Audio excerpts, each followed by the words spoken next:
Gwe. Igama lamakhosikazi. Forward with the ANC Youth League, forward.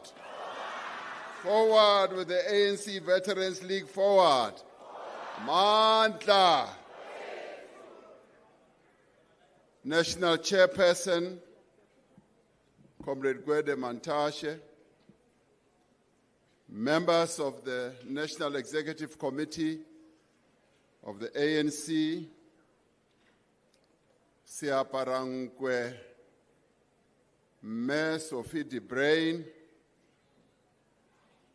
former president and deputy presidents of the African National Congress, the leadership of the ANC Veterans League, the Women's League, the ANC Youth League, representatives of MK Liberation War veterans, representatives and leaders of the Alliance and the Democratic Movement, and comrades from our sister liberation movements from neighboring countries and other organizations, delegates and comrades, I greet you all. It is indeed an honor to present the political report to the 5th National General Council of the African National Congress. As we gather here, let us remember the stalwarts, the leaders and cadres of our movement who have passed away since we met at the 55th National Conference in December 2022. The senior members of our movement who passed away during this time, including former Deputy President David Mabuza, Mama Gertrude Shope, Comrade Frini Jinwala, Tito Mboweni, Member T.C. Mladlana, Praveen Godan, Comrade Violet Siwela,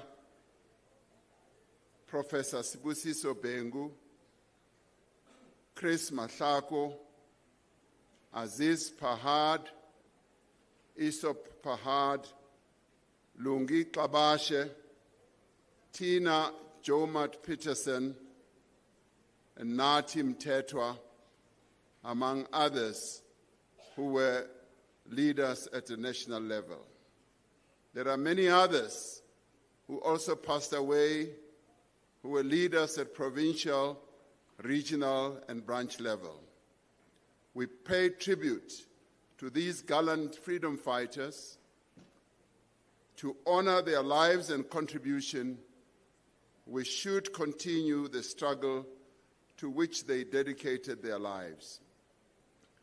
May we show our respect and rise and observe a moment of silence in their memory and in their honor.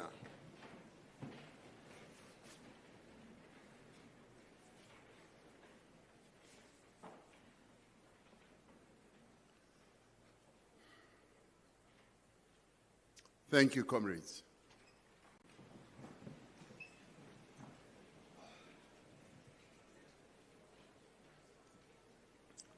It is quite hot here, and we have asked that they should open the air conditioners at full blast. So we apologize for the heat that is being generated here. And to the media, the heat is not being generated by difficult debates and discussions. It's just the inability of the air conditioners to work at full blast. Comrades, this year marks the 70th anniversary of the Freedom Charter, which declared that our country would not grow and our people would not prosper until all of us live in a united, non-racial, non-sexist, democratic, and prosperous South Africa. The fulfillment of the aspirations set out in the Freedom Charter remains the central objective of the National Democratic Revolution. The NEC declared on 8th January this year as the Year of Renewal to make the ANC a more effective instrument of the people to achieve the vision of the Freedom Charter, that the people shall govern, the people shall share in the country's wealth. The NGC-based document that will be presented here and will form a central part of our discussions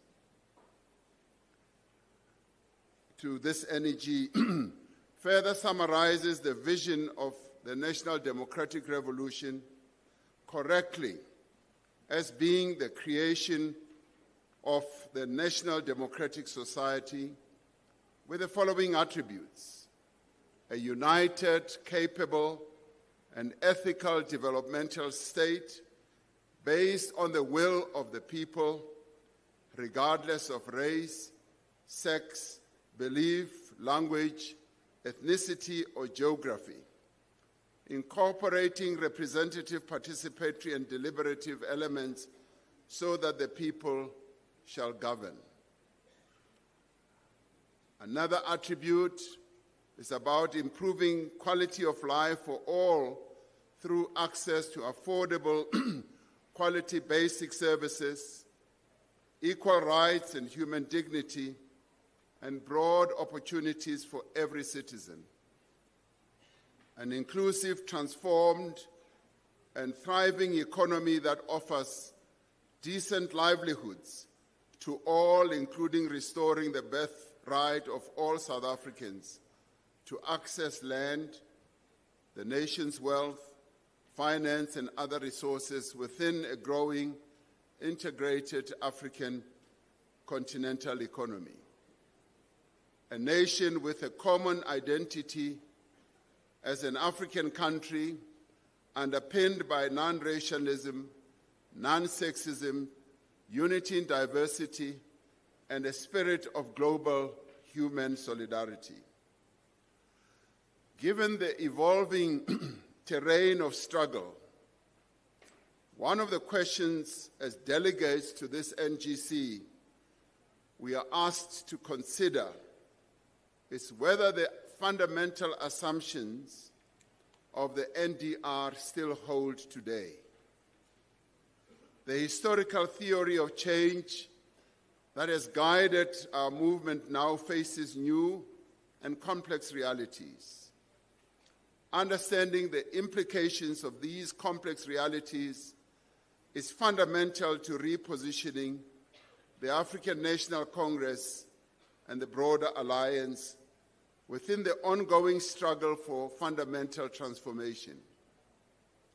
The balance of forces is always in motion, shifting both locally and globally. Equally, the strategic and ideological cohesion of the alliance is now in question. The path forward demands ideological clarity, political discipline, foresight, firmness of principle, and tactical agility within the context of a renewed strategic posture capable of guiding the next phase of the NDR. During this NGC, delegates are called upon to firstly reflect on the 30 years of democracy, and secondly to assess the balance of forces and the current conjuncture. Thirdly, to characterize the nature of the crises we face and the implications for the NDR. And fourthly, to determine what should be done to address the challenges that we face as a nation and as an organization. We are also required, comrades, to use the opportunity of this NGC to evaluate the extent to which the ANC has succeeded in implementing the decisions of the 55th National Conference, and in the course of our deliberations, we should examine how our policies and programs must be recalibrated and adjusted to better serve the people of our country. More importantly, the theme of our NGC asks delegates to interrogate how the ANC must be united, how it should be strengthened and renewed to respond to the challenges and opportunities of our time.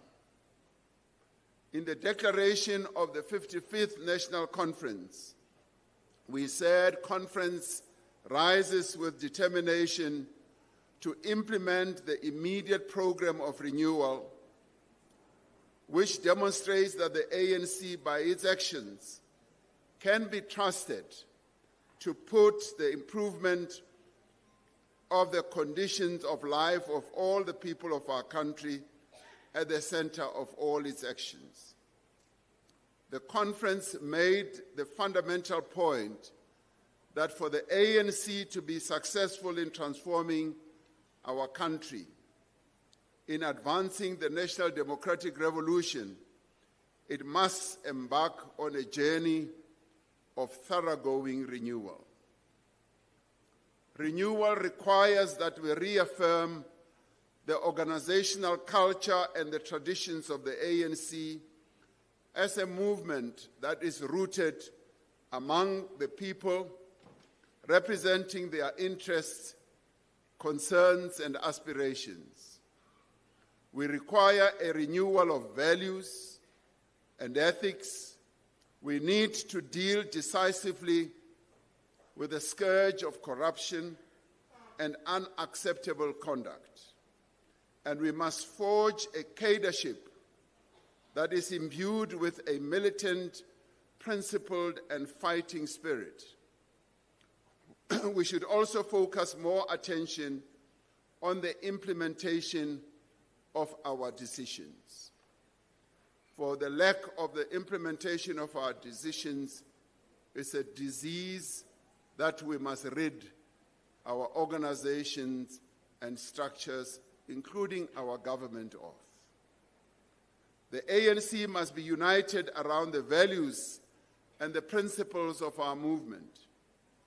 Enhancing the quality of membership and leadership is key to the renewal of the ANC, as was stated by the NEC in the January 8th statement. It continued to say that the membership system of the ANC is also being overhauled to ensure that the movement attracts into its ranks the kind of people who are willing to serve the people of South Africa. The criteria for membership and screening process to rid the ANC of criminals is an important part of the renewal process. This includes tightening and enforcing the leadership election processes. A renewed ANC must enforce discipline in the ranks of our membership. As renewal gains momentum, those whose conduct conflicts with our values and principles, the criminals, the corrupt, the careerists, extortionists, and factionalists, and those who actively work against the organization, should find themselves outside of the African National Congress. The NEC in the January 8th statement was firm in stating that the renewal of the ANC must be reflected in our everyday behavior as members of the African National Congress, on how we conduct ourselves, including what we post either against each other or about the African National Congress on social media. The NEC in the statement said, "Let us be known for excellence, for ethics, for humility, for hard work, and for competence. Enhancing the quality of membership and leadership is key to the renewal of the ANC. In fulfillment of the mandate of the 55th National Conference, the NEC has gone ahead to implement a number of the decisions which will be clearly reported by the Secretary General when he gives the midterm report.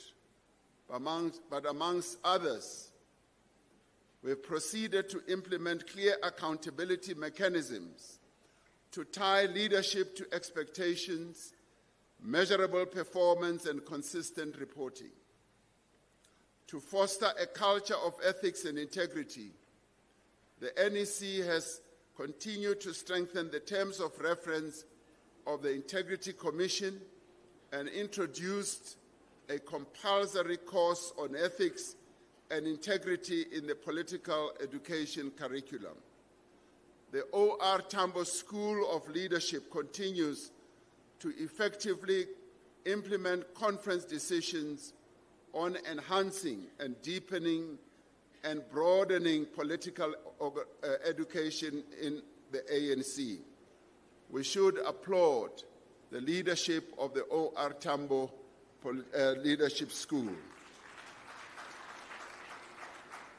The membership system was overhauled to ensure that the movement attracts into its ranks the kind of people who are willing to serve the people of South Africa. Much more work needs to be done to ensure that we attract those people who are ethical and who are prepared to serve the people of our country. As we noted in the January 8th statement, we have said that the central issue that we need to focus on is to ensure that all ANC structures must be grounded in the communities where they are located. The conference took resolutions on how to strengthen ANC branches to be more grounded amongst our people and to develop programs of action to respond to community concerns and better serve our people. Recruitment, induction, and cadre development are fundamental components of renewal. The ANC must not only draw into its ranks the best and most advanced within society, but as we are doing with the OR School of Leadership, must actively strengthen political education. At the same time, every ANC member bears a personal responsibility to develop their own understanding of the policies and programs of their movement.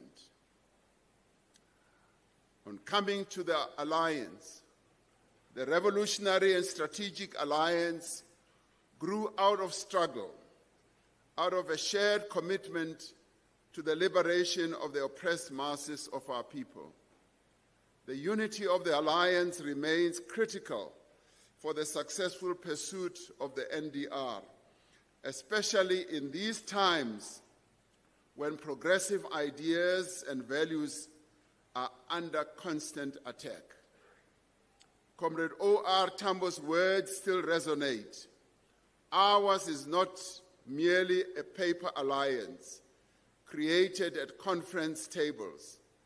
Our alliance is a living organism that has grown out of struggle. Close quotes. The 55th National Conference directed the NEC to conclude discussions with our alliance partners on the issue of reconfiguration of the alliance. This year, we joined our alliance partner in celebrating the 40th anniversary of COSATU, which has carried forward the tradition of militant trade unionism throughout its existence. And they celebrated their 40th anniversary just a few days ago. And we say, forward with COSATU, forward.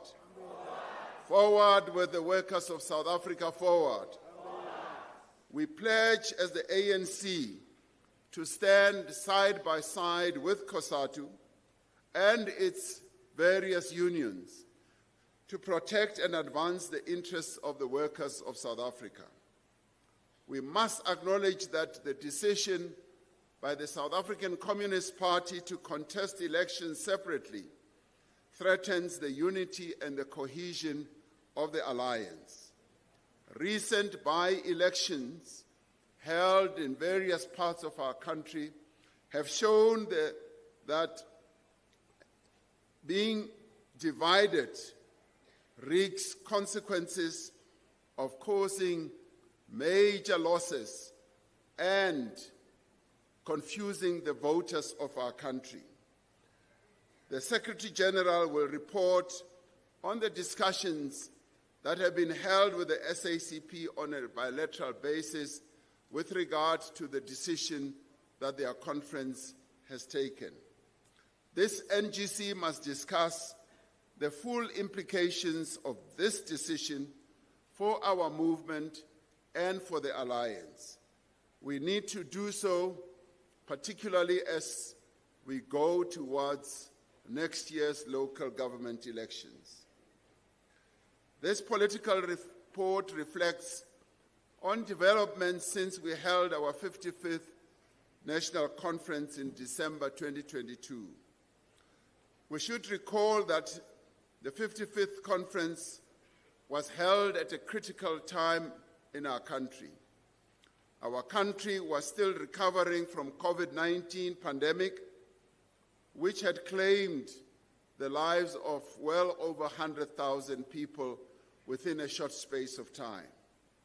The economy was still deeply affected by the pandemic. The July 2021 civil unrest and catastrophic flooding earlier in that year had also had a major impact, not only on our people, but also on the economy of our country. The country was in the midst of the most protracted period of load shedding in our history, with 205 days of load shedding recorded in 2022 and another 330 days of load shedding to follow in 2023. It was in this context that conference emphasized that the central task of the movement was the transformation and the growth of our economy and the creation of jobs. The essential measure of the state of the nation is the quality of life of its citizens.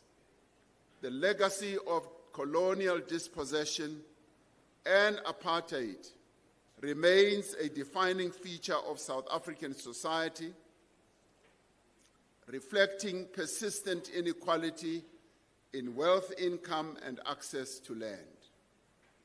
Poverty remains our greatest challenge as a nation. In 2024, nearly a quarter of households considered social grants as their main source of income.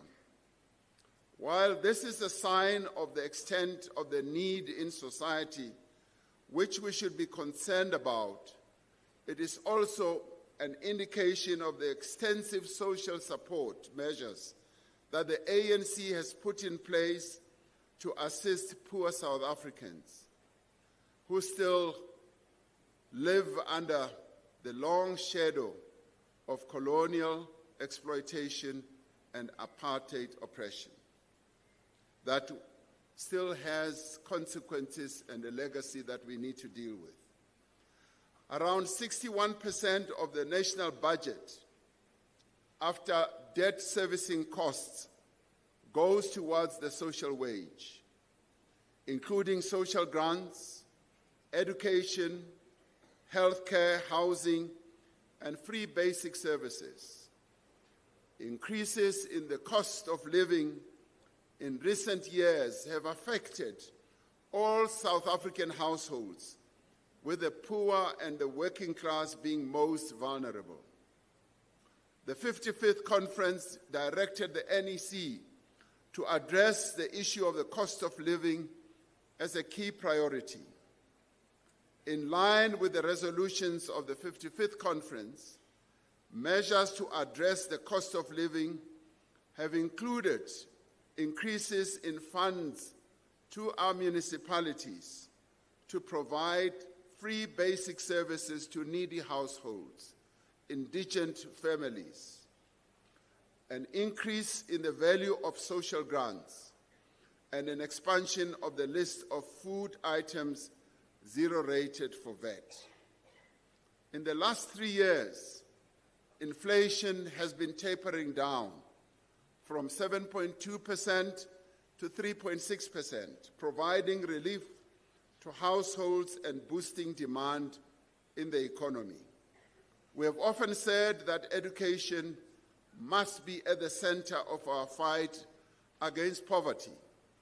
We have seen a steady progress in improving our educational outcomes. Last year, our learners at grade 12 level achieved an 87 matric pass rate, the highest ever recorded in our democratic history, which is quite phenomenal.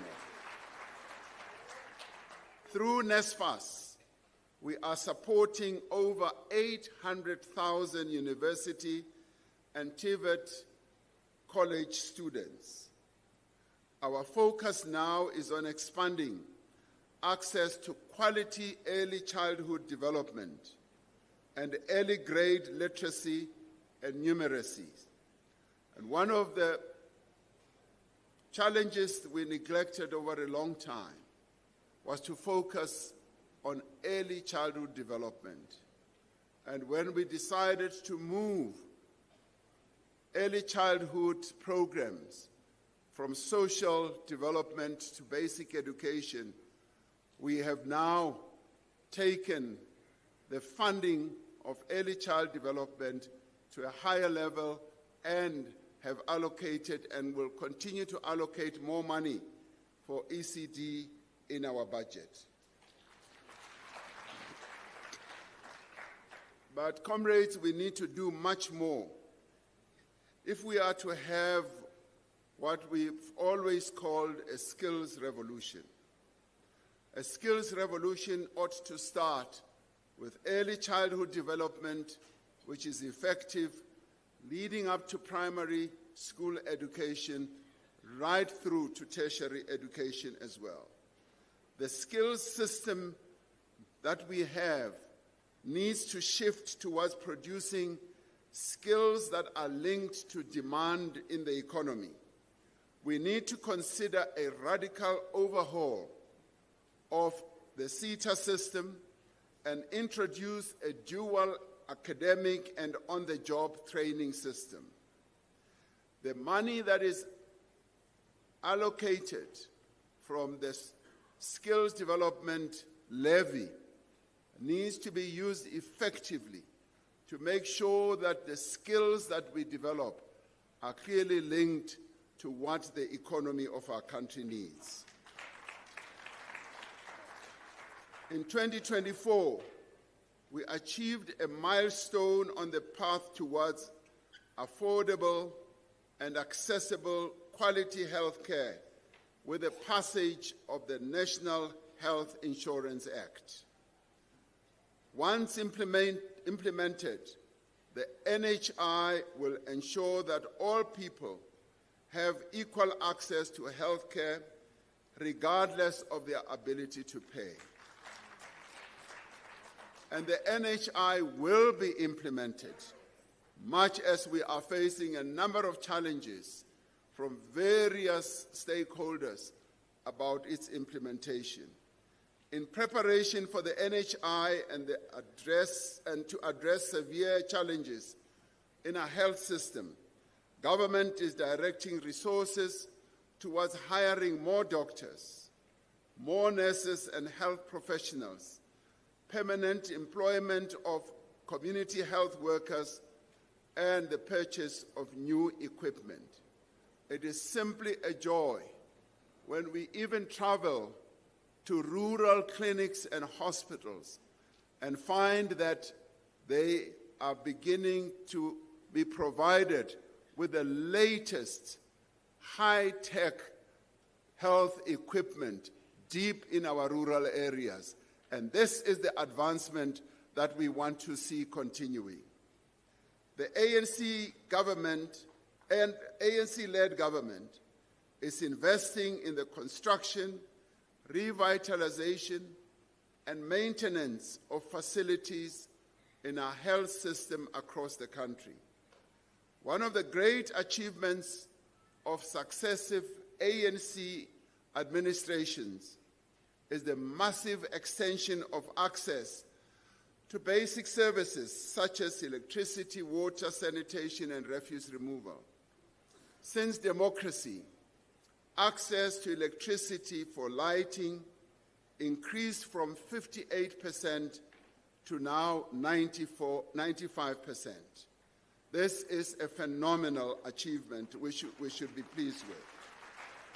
Access to piped water inside houses or yards increased from 61% to over 82%.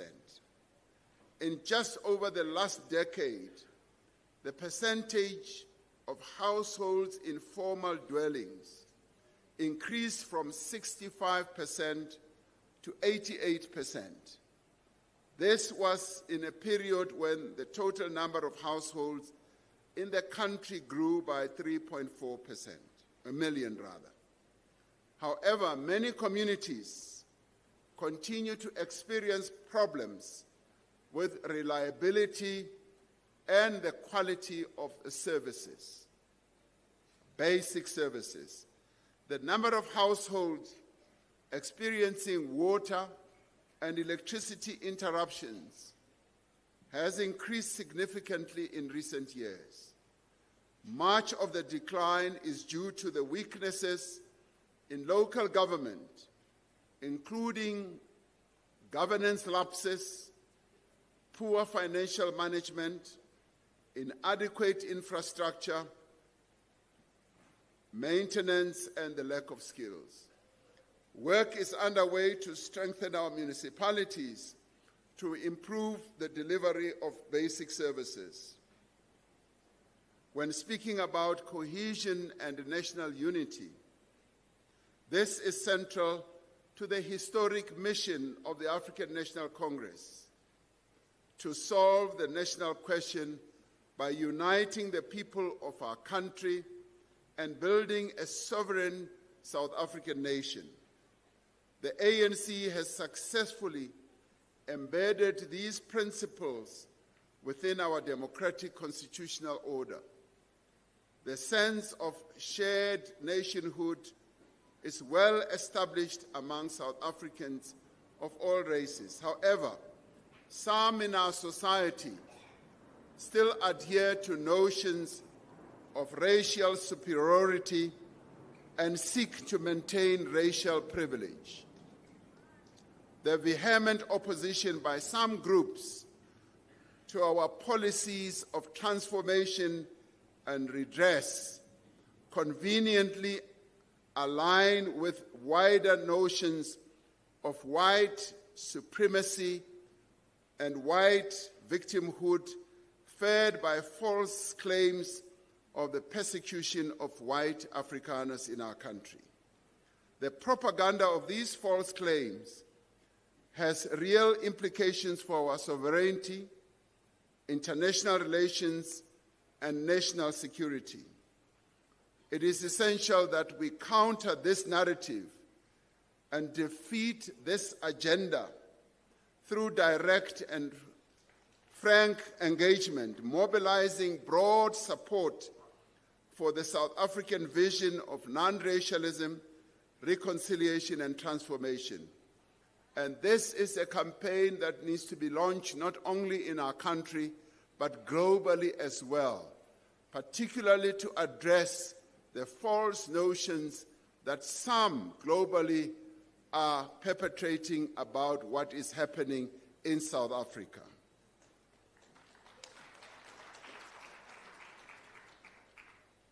On the other important issue of fostering national unity and cohesion, as a country, we have a long tradition of coming together at moments of crisis to find common ground and solutions. As South Africa confronts the challenges of the moment, an inclusive national dialogue has been convened in response to calls from across society. The national dialogue provides an opportunity for all South Africans to address our challenges, to define a shared vision and forge a path into the future. The first national convention, which was held in August of this year and was attended by over 1,000 delegates from more than 400 organizations, set the agenda and outlined the roadmap for the national dialogue. The eminent persons group, who are the champions and guarantors of the dialogue's integrity, have received inputs and nominations from civil society and are finalizing the governance structures, the operational structures and processes that will guide the national processes. In the coming year, thousands of public dialogues will take place in wards of our country.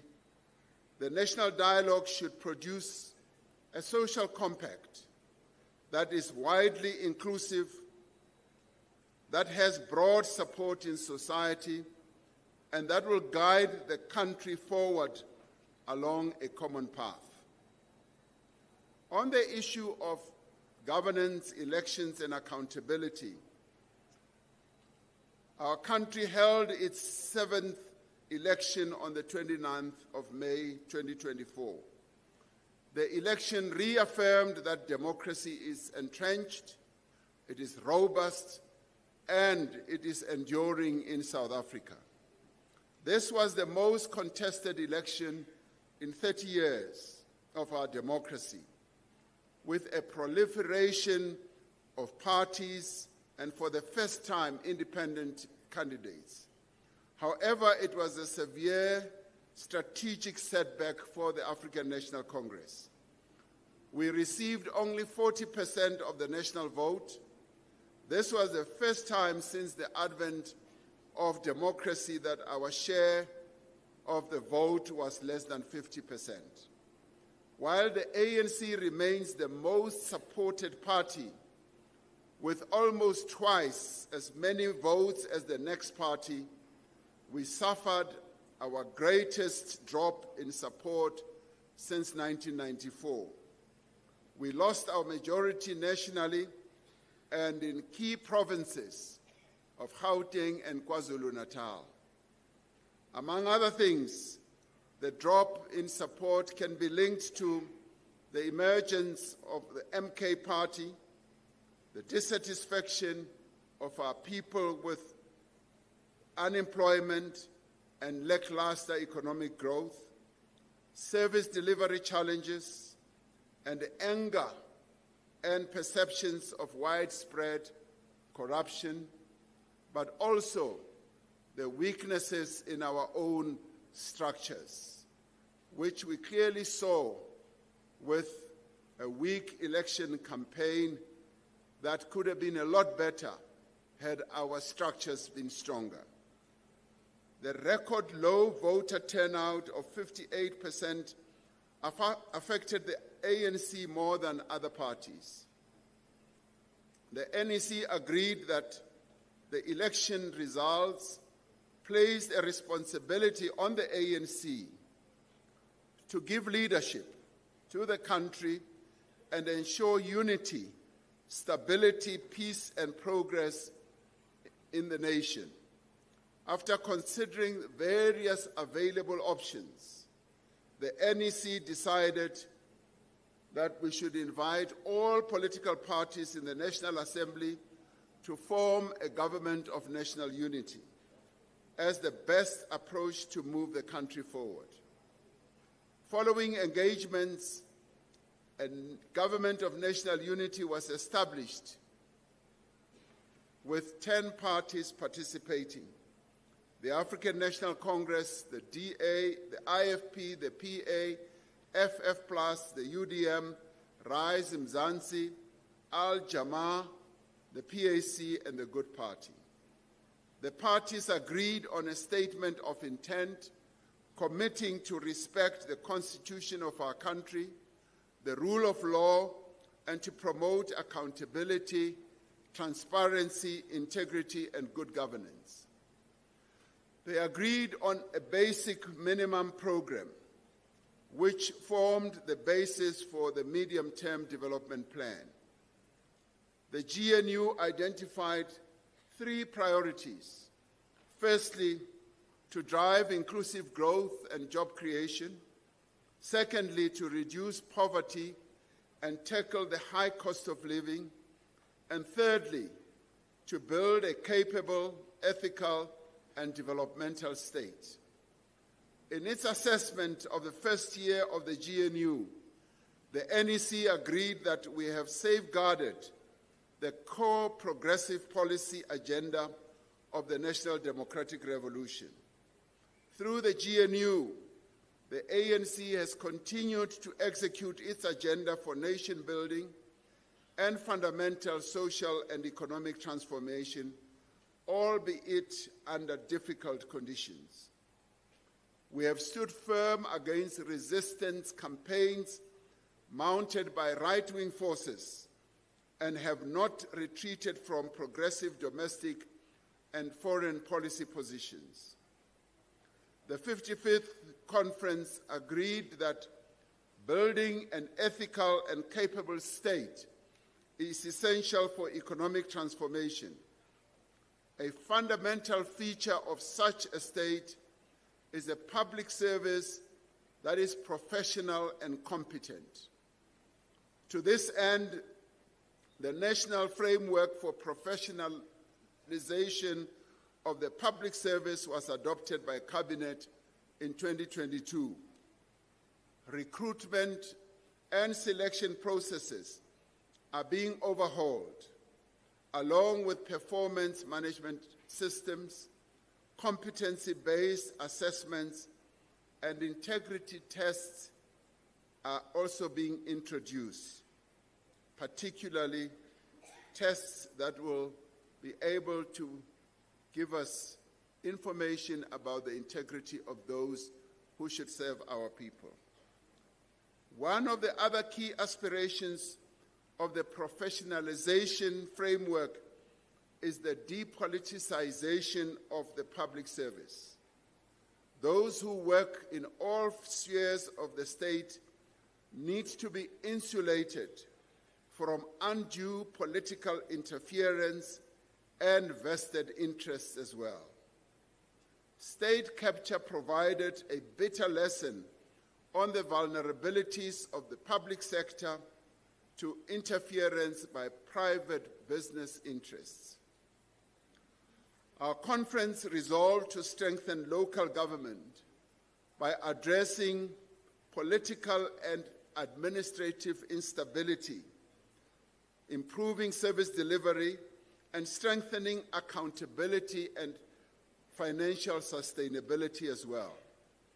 Many cities and towns across our country are failing to deliver basic services, creating serious challenges for the residents, for businesses, and for public facilities such as schools, clinics, and hospitals due to the lack of proper basic services delivery. Government has therefore initiated comprehensive reform of the local government system, including the review of the White Paper on Local Government and Local Government Fiscal Framework. The Presidency is providing targeted intervention and support in struggling municipalities, starting with eThekwini and Johannesburg. Working groups in both these metro cities have brought together mayors, senior government officials from all government spheres, business and civil society to tackle urgent problems. The district development model continues to enhance efficiency by having the three spheres of government, including other key stakeholders, aligning planning, budgeting, and implementation to reduce fragmentation, duplication, and wastage.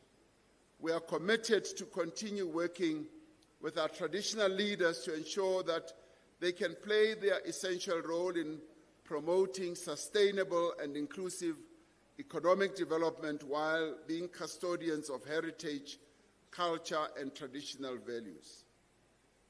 To address widespread misconduct and corruption, the public procurement system needs substantive reform. The Auditor General reports that much of the corruption that they unravel in their reports is embedded in our procurement system. The National Treasury is preparing for implementation of the Public Procurement Act, which will introduce a new framework and establish a public procurement office. We need to ensure that procurement is used as an instrument to build Black and women-owned companies that produce the products and provide services that government needs.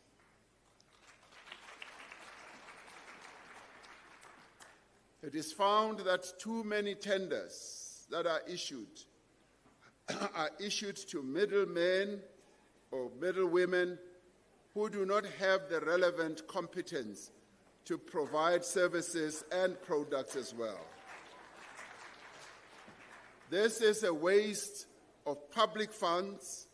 It encourages corruption and does not advance real economic empowerment.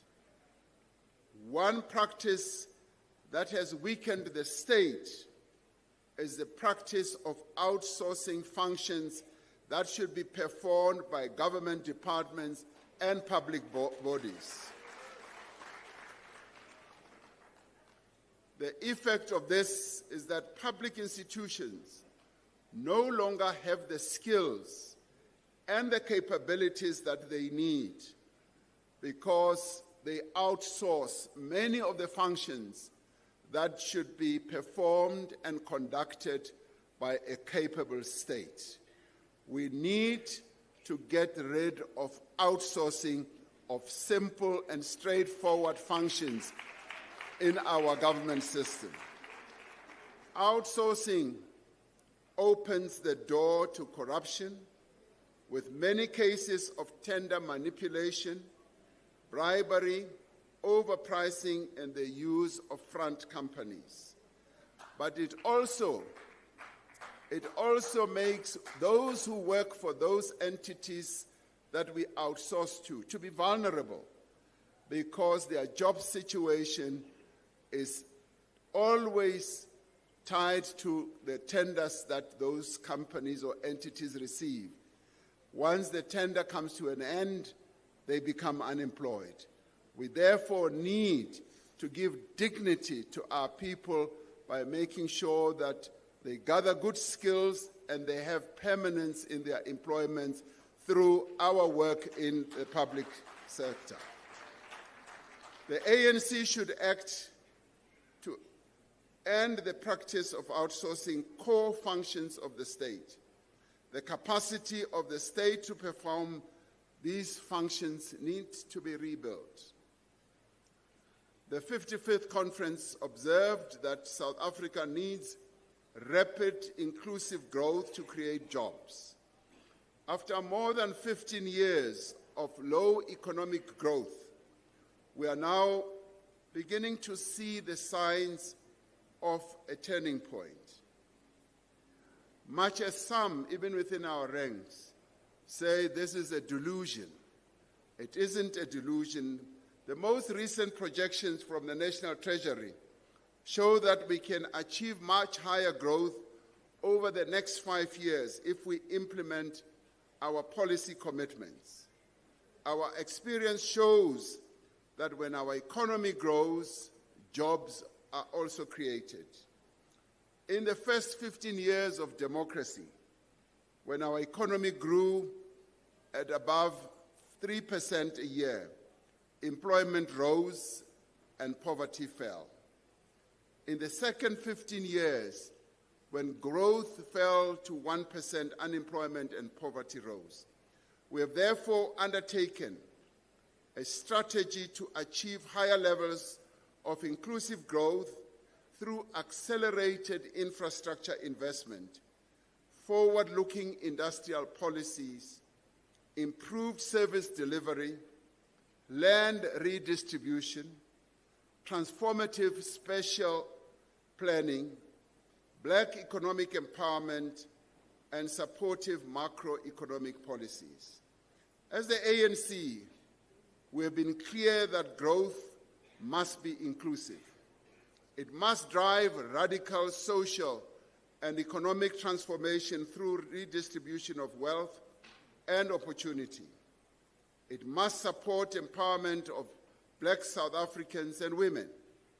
In the face of a concerted campaign to push back broad-based Black economic empowerment, the ANC has remained steadfast in defense of the constitutional imperative to redress the imbalances of the past and to pass legislation that will redress those imbalances, thus enhancing the empowerment of our people as a whole. One of the most pressing challenges that we face in our country is youth unemployment. Approximately 3.5 million out of the 10 million people, young people aged 15 and 24 are not in employment, in education or training. Since October 2020, the Presidential Youth Employment Intervention and the Presidential Employment Stimulus have created earning opportunities for more than 2 million participants. The Basic Education Employment Initiative has brought young teacher assistants into almost 25,000 of our schools and been able to create 1 million job opportunities for young people as school assistants. This has been a phenomenal program that has covered the schools of our country right across. The SA Youth Mobi platform that was launched in 2020 now has over 5 million registered young people. The platform is an online network that connects unemployed young people with jobs, with learnership and training by matching them with local opportunities and support. 70% of opportunities on the platform have been accessed by young Black African women. Around 65% live in households where at least one member receives a social grant.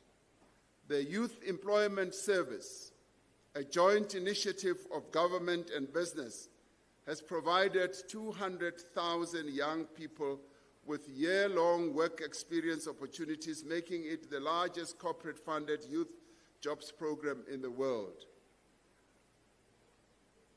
The 55th conference reaffirmed that industrial policy must be a leading instrument of economic development and transformation. South African manufacturing is under pressure at the moment from rising electricity prices and logistical challenges. For industrial policy to succeed, it must be forward-looking, positioning diverse industries to succeed in an increasingly digitized and decarbonized world economy. We need to be bold in developing new industries like battery storage, renewable energy components, and electric vehicle production. South Africa has among the best solar and wind resources in the world, with the Northern Cape being said to have the best radiation of all countries in the world.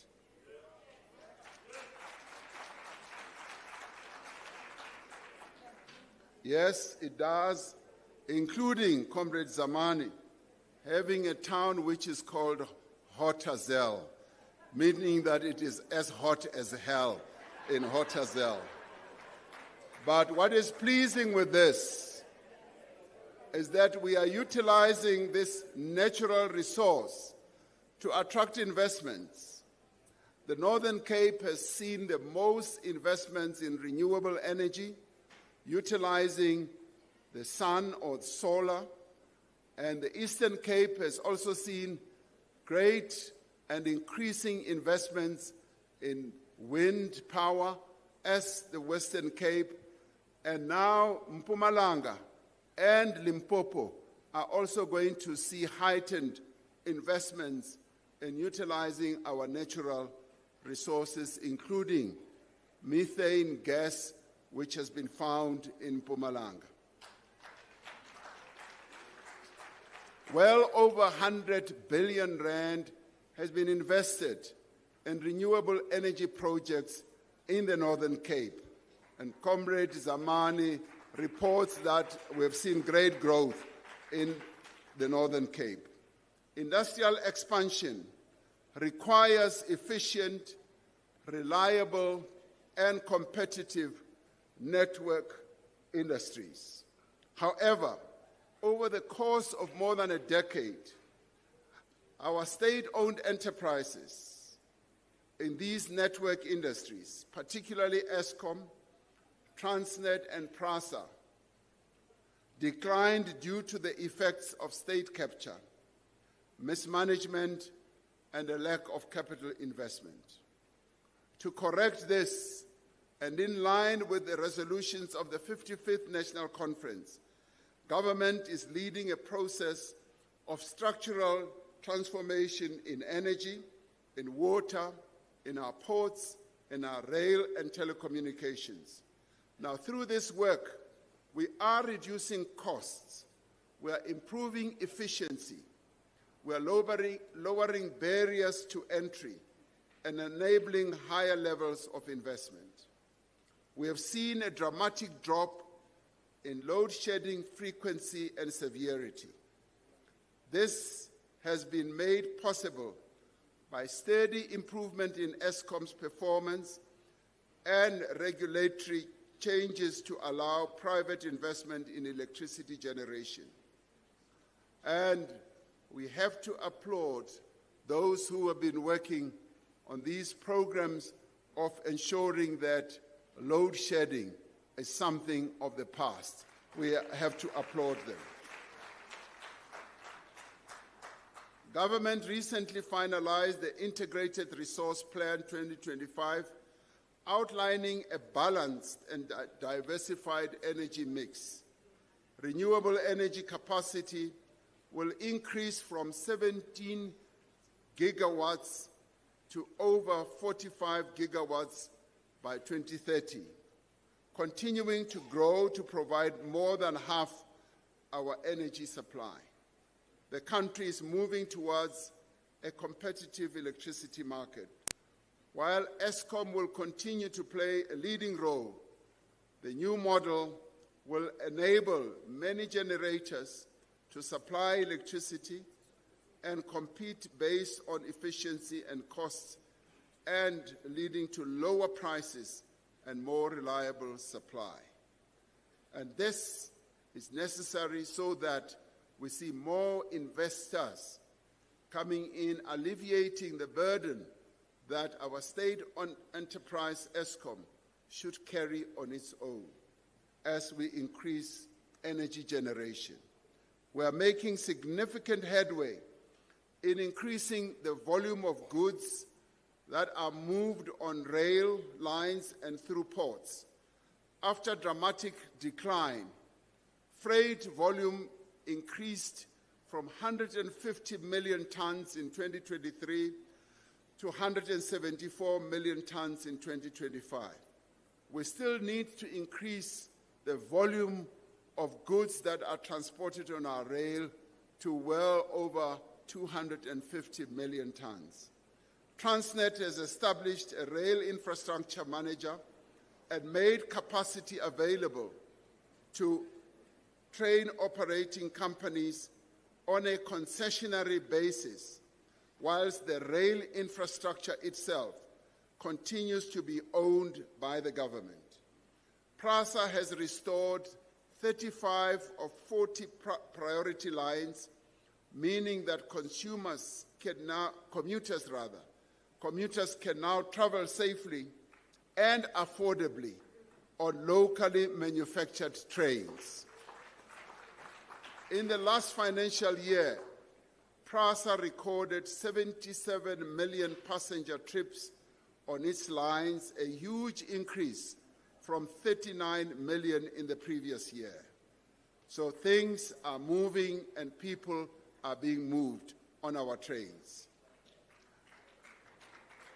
The 55th National Conference noted that expanded infrastructure investment can play a critical role in providing basic services and improving economic performance and job creation. However, over the past 15 years, investment by both the public and private sector has declined. The ANC-led government has made a commitment to invest more than 1 trillion rand in infrastructure over the next 3 years to renew our roads, our ports, our rail, our energy and water systems. This is the largest amount ever budgeted for infrastructure development in the history of our democracy. This will increase our gross fixed capital investment, which has been in decline over a number of years. Government has also allocated an additional 54 billion rand to fix water and electricity infrastructure in the 8 metros linked to institutional and financial challenges. We must use our infrastructure build to maintain maintenance programs, to create platforms for black industrialists, for workers, for small businesses and marginalized communities in urban and rural areas. We must ensure that it assists us in localizing production of critical inputs such as steel and promotes processing and beneficiation of our rich mineral endowment. Disruptions to the global trading system are threatening South African exports. Like most other countries, South Africa had punitive unilateral tariffs imposed on it by the United States of America earlier this year. Our government is continuing to engage the United States in negotiations to reach a trade agreement that benefits both countries. At the same time, we have had to accelerate the diversification of our export markets. South Africa continues to play a leading role in supporting the implementation of the African Continental Free Trade Area to grow South Africa's exports to the rest of the continent. We've had thoroughgoing discussions with a number of companies that do business in the rest of our continent, and our cooperation with them will be enhanced. While we strengthen the resilience of our export industries, we need to continue to advocate for an international trade regime that is fair, equitable, and rules-based. Land reform remains one of the most urgent tasks of the National Democratic Revolution. Some economists estimate that almost 25% of all land previously owned by white landowners has been restored, redistributed, and moved to state ownership. But there is still a greater hunger for land and much work still needs to be done to give effect to the constitutional requirement that all citizens must be able to gain access to land on an equitable basis. Key tasks ahead include the improvement of support systems for beneficiaries of our land reform program. We need to accelerate the processing of outstanding restitution claims and resolve disputes more efficiently.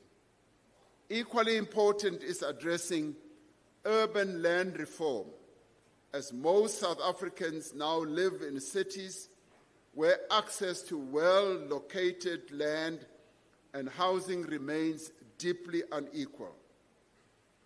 As directed by the 55th Conference, the ANC-led government has continued to maintain macroeconomic stability and coordinate fiscal and monetary policy to support inclusive growth. Sound management of public finances is essential. A critical challenge in recent years has been the rising public debt, with more than 20% of tax revenues spent on debt servicing payments. Important progress is underway in reducing corruption, wasteful spending.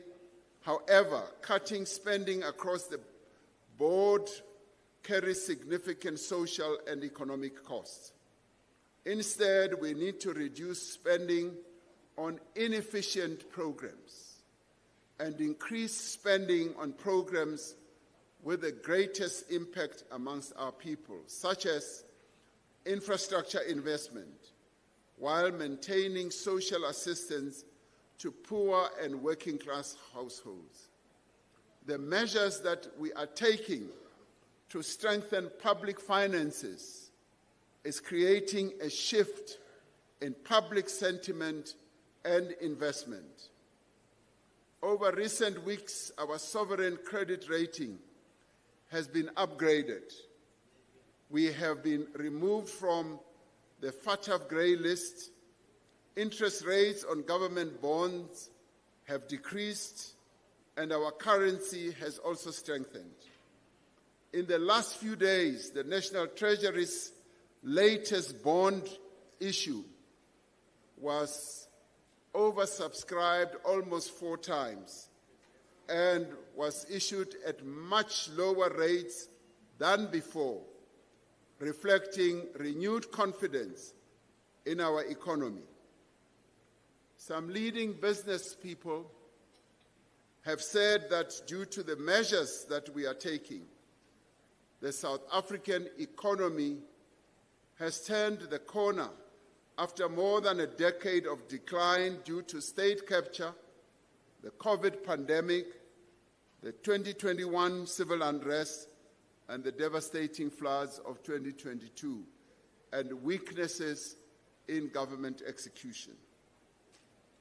Next year, the country will celebrate 70 years since the Women's March on the Union Buildings on the 9th of August, 1956.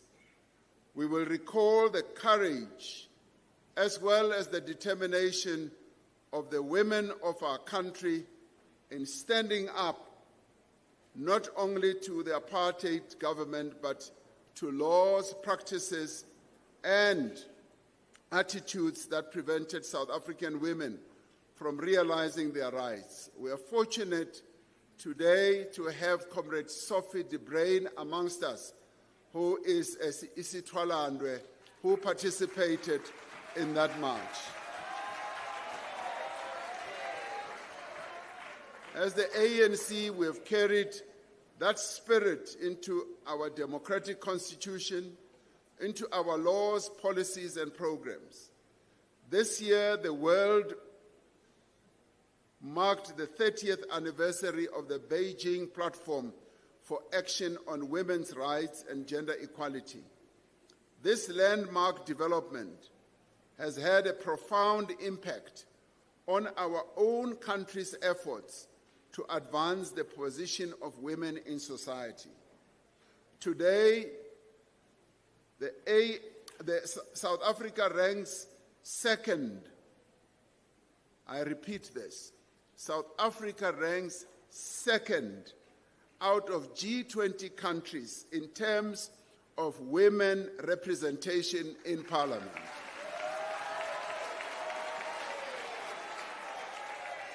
Over a quarter of top managers in the private sector are now women, and just under half of senior managers in national government departments are women.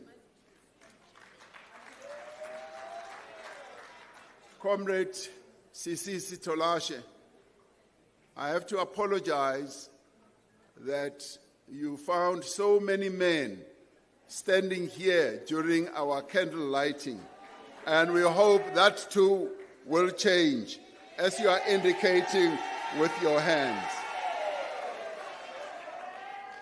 As we all know, we have made tremendous progress since our 48th conference that was held in 1991 with regard to the empowerment of women as the African National Congress. Government has made, and I think we should applaud the ANC Women's League for continuing to champion the cause of women in our organization. Government has made a commitment to 40% preferential procurement in favor of women-owned and women-led companies. At present, only 16% of government procurement spend goes to women-owned companies, while a further 25% goes to companies that are partially women-owned. We will increase this. This demonstrates clear progress in advancing the position of women in the economy of our country and in public life since the advent of democracy. However, it also shows that we have much further to go until we acquire and achieve gender equality. We are at the midpoint of implementing the National Strategic Plan on Gender-Based Violence and Femicide. Yet violence against women and children continues unabated. While we can point to progress in responding to instances of gender-based violence, our greatest challenge is prevention. On the 20th of November this year, government classified gender-based violence and femicide as a national disaster. This classification will support implementation of the National Strategic Plan through stronger governance, funding, communication, and coordination. Our efforts to prevent gender-based violence need to be intensified massively. It also needs to be scaled up and include all sectors of society. And in this regard as well, I would like to applaud the ANC Women's League for the leadership of our country in gender-based violence prevention.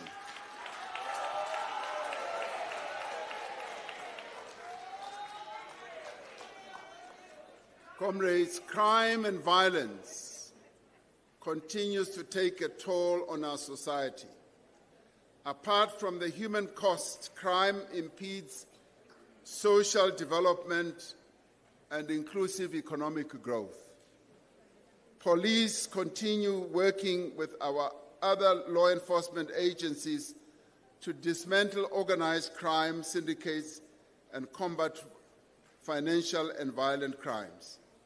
Initiatives such as Operation Shanela have had great success in arresting suspects, recovering firearms, seizing stolen vehicles.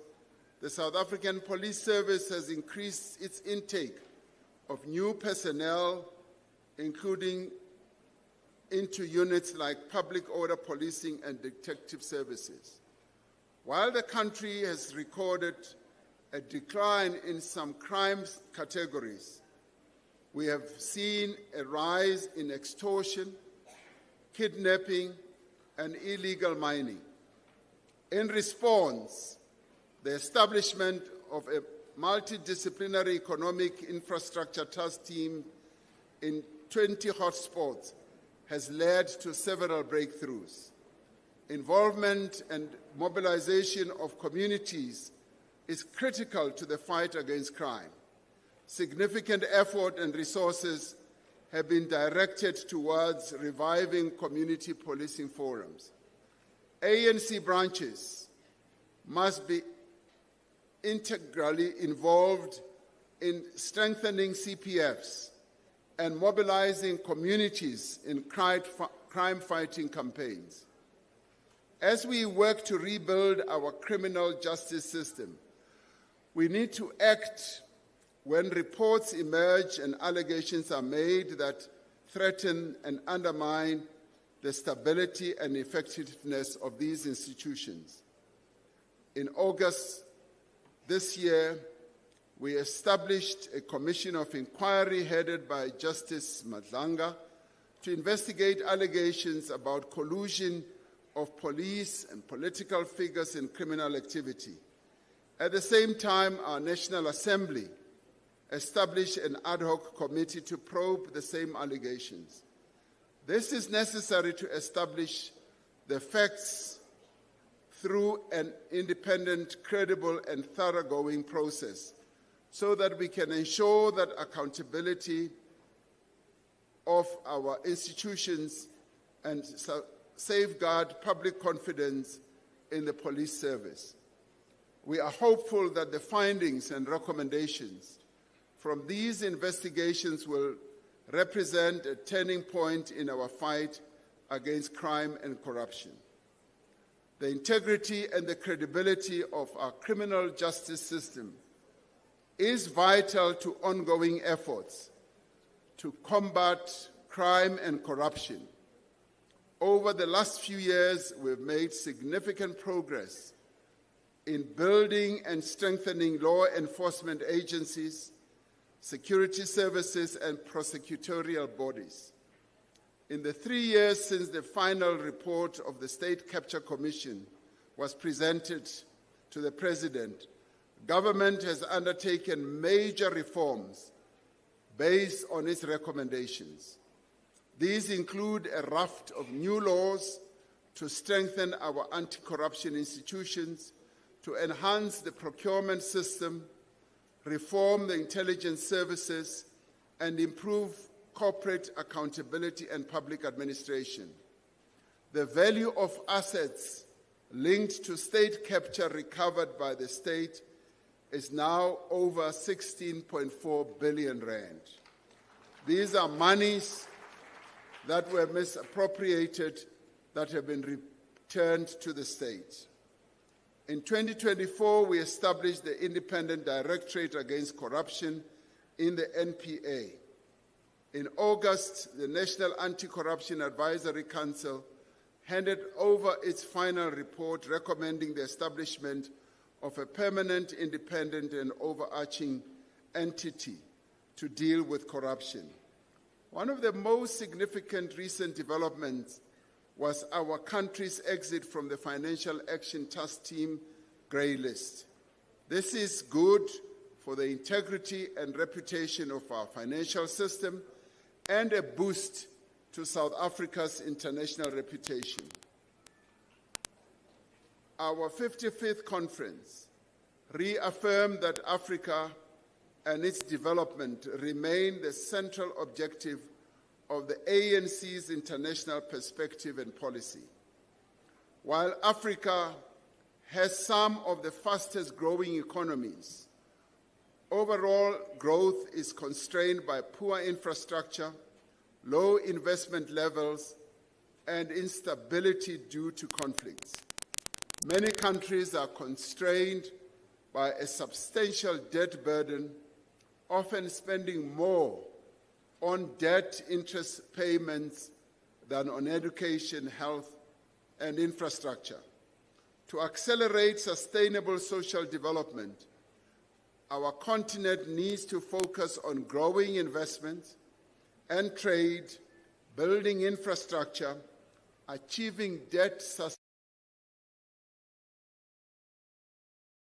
and promoting peace and stability. The African Continental Free Trade Area, which entered its operational phase in 2024, presents an unprecedented opportunity for African growth and development. Intra-Africa trade only accounts for about 16% of total trade on the continent. Therefore, increasing trade between African countries through the African Continental Free Trade Area will spur industrialization, attract investment, and encourage development of regional value chains.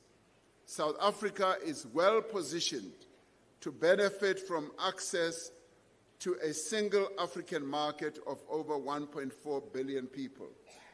With an advanced and diversified economy, developed infrastructure, and mature capital markets, South Africa is an attractive place for companies to locate their African operations. Meaningful social development and economic growth cannot be achieved until we silence the guns on our continent. Despite progress over 3 decades, recent years have seen reversal. There's been a surge of military coups in a number of countries on our continent, in countries such as Mali, Guinea, Sudan, Chad, Burkina Faso, Niger, Gabon, and Madagascar. We have seen devastating conflict in the Sudan, the Eastern Democratic Republic of the Congo, Tigray, and South Sudan. These conflicts have caused thousands of civilian deaths and displaced millions. Many parts of the Sahel region and northern Mozambique have suffered from terrorist attacks and insurgencies. And in line with the international stance of the ANC since 1994, our country has contributed to a number of UN, AU, and SADC peace operations. We have been part of fostering peace in Lesotho, Burundi, South Sudan, and hosted negotiations that brokered ceasefire between the government of Ethiopia and the Tigray People's Liberation Movement. We must be concerned that the struggle of the people of Western Sahara for self-determination has been set back by the recent UN Security Council resolution, which strongly endorsed Morocco's autonomy plan as the most feasible solution, shifting away from past UN positions on a referendum on self-determination. This development calls for the intensification of diplomatic efforts to find a path forward that prioritizes the rights and the interests of the people of Western Sahara. The world faces severe interconnected challenges. Climate change crisis is worsening, with billions affected by underdevelopment, inequality, poverty, hunger, and unemployment. Economic growth remains subdued globally, with many nations burdened by unsustainable debt levels. The global balance of forces is shifting in different and sometimes contradictory ways. The economic and political rise of the global South countries is upending long-established power relations, and these changes are occurring amidst unpredictable and disruptive actions of a new U.S. administration, creating uncertainty and volatility. As a movement and as South Africa, our engagement in international relations aims to promote our country's national interests and protect our sovereignty and constitutional order. It is aimed at improving the well-being, safety, and prosperity of our people. Through the G20, the BRICS, and non-aligned movement, various UN platforms, our country is making an important contribution towards an international order that is more inclusive, that is more just, stable, and peaceful. As a country, we used our G20 presidency to promote practical actions to advance the interests of our continent and the global South.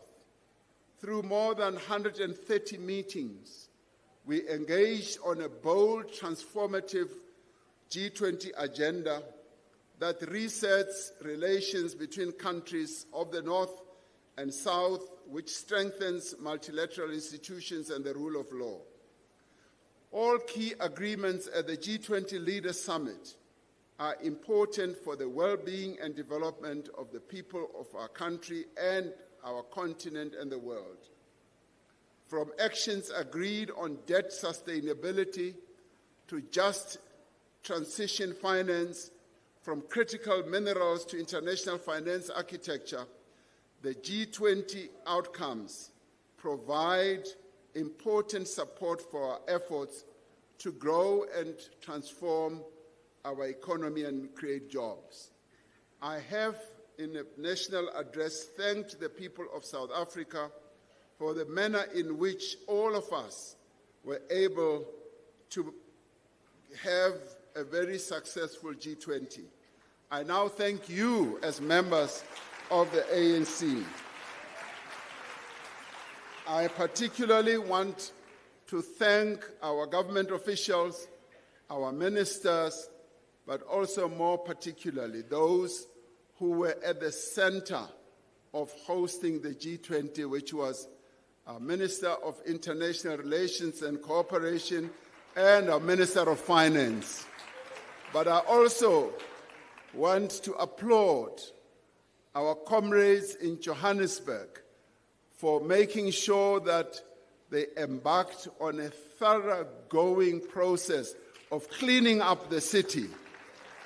Comrade Dada Morero, who I continue to phone every day, was able to assure me that we will have a successful G20.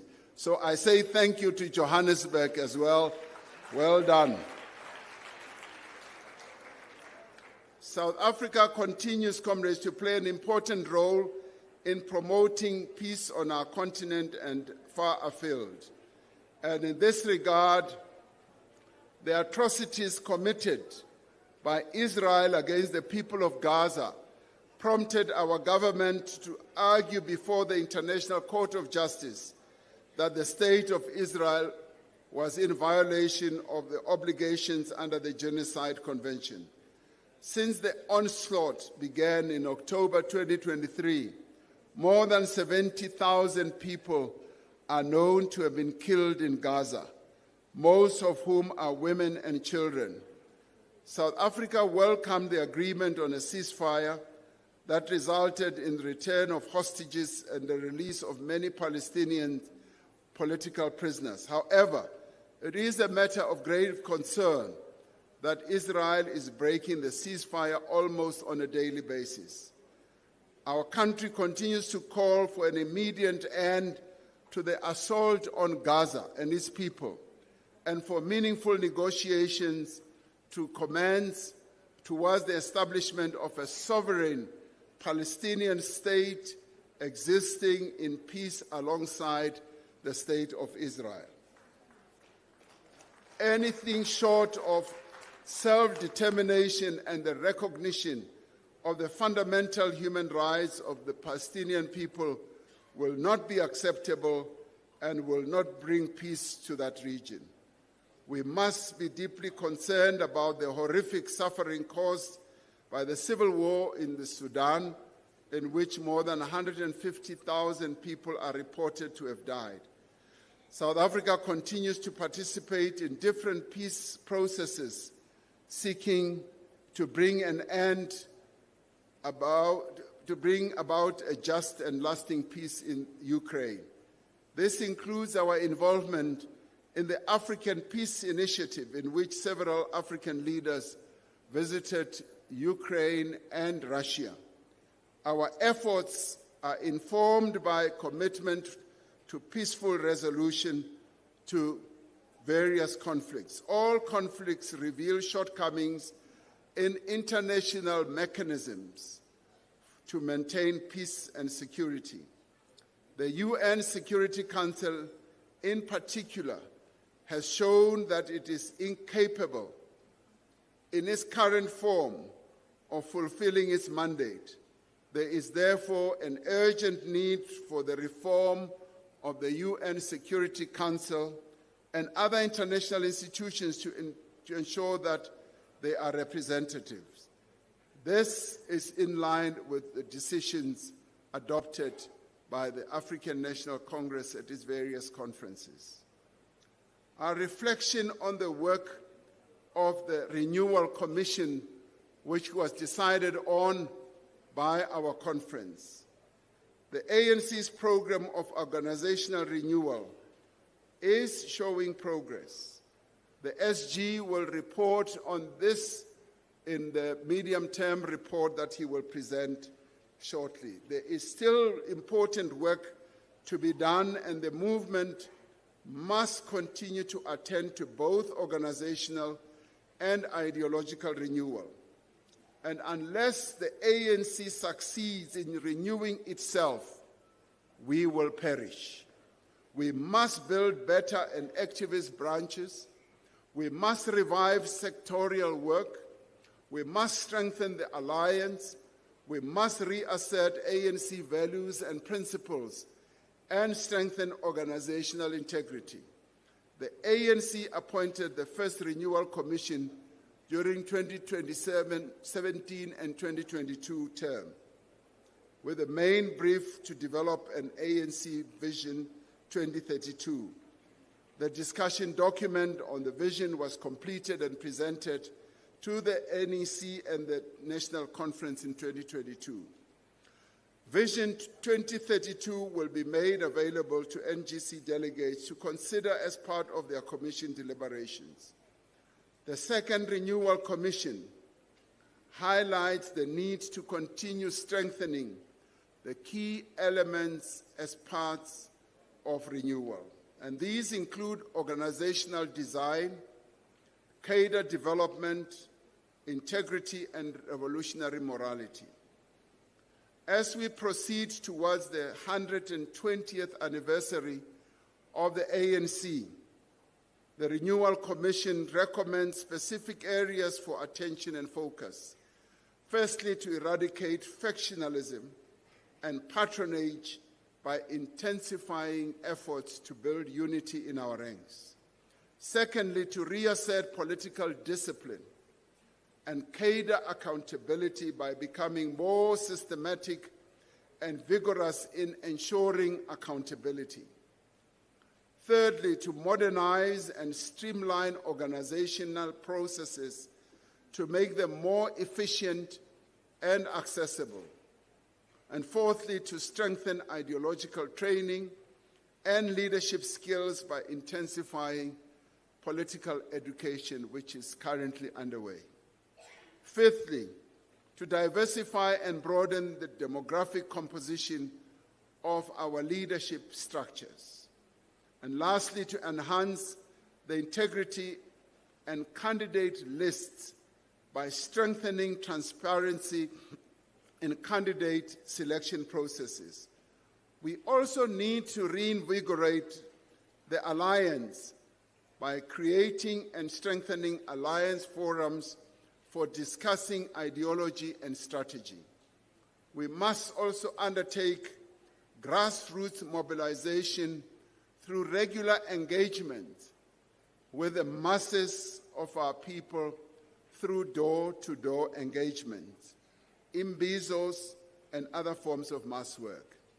Now, I want to stress that in the last election, comrades, if we are to be honest with each other, our door-to-door culture was not at its best.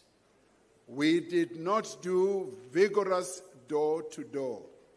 And as a result, on election day, that's why we saw so many people staying away from the polls.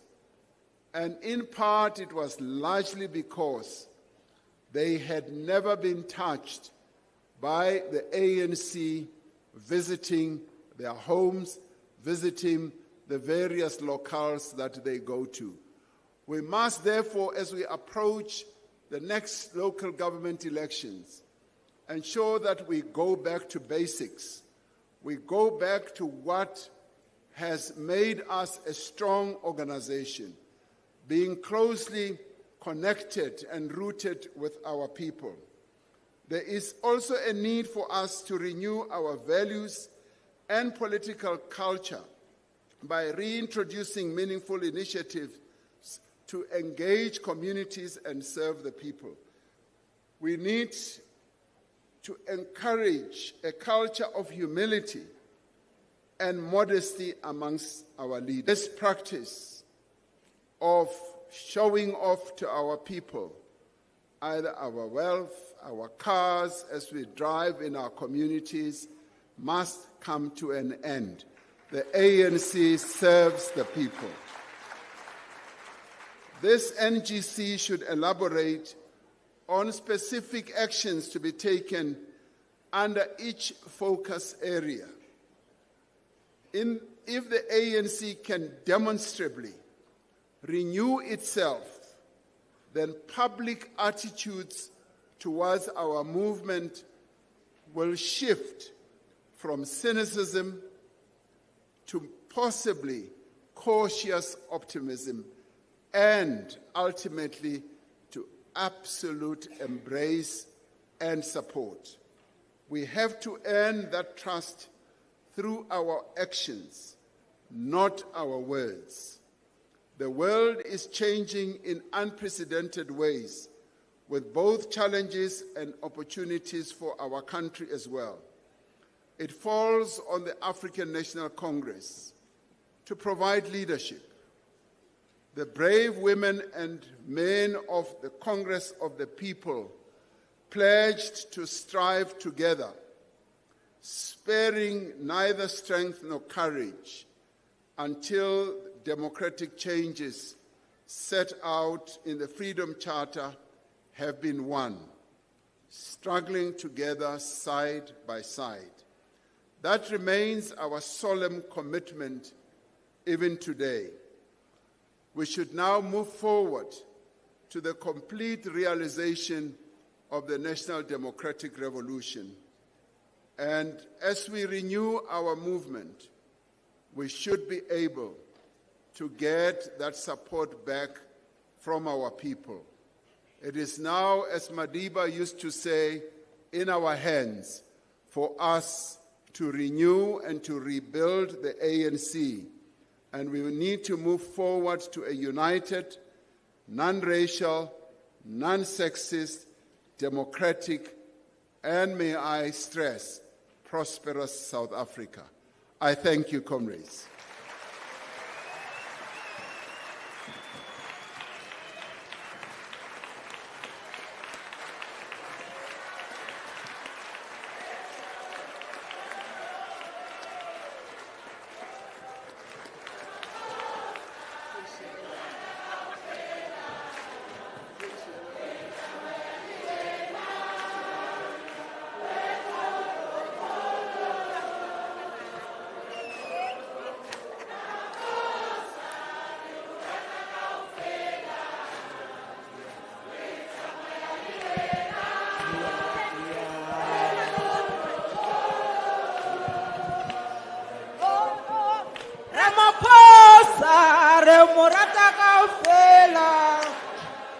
Rita Mayaliena, Molo, Molo, Molo, Ramaphosa, Remurata Gaufela, Rita Mayaliena, Molo, Molo, Amanda.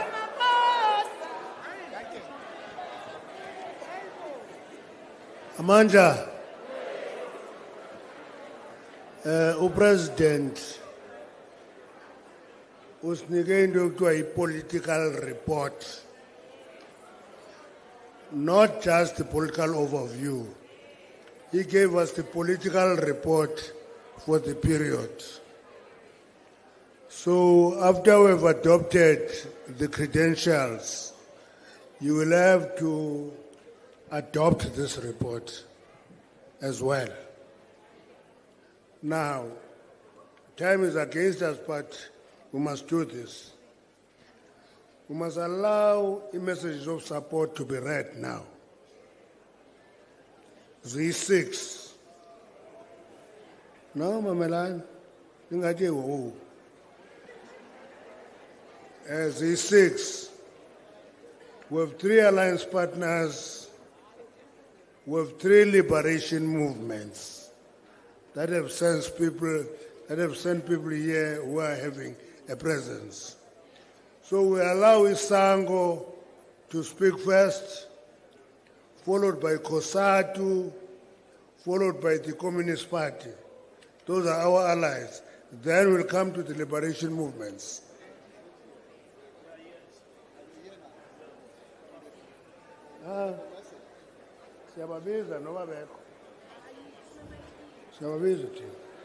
Sango. Where is COSATU? Sondela Chazingi.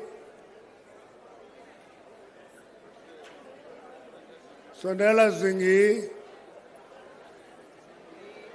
Ubesolandela party.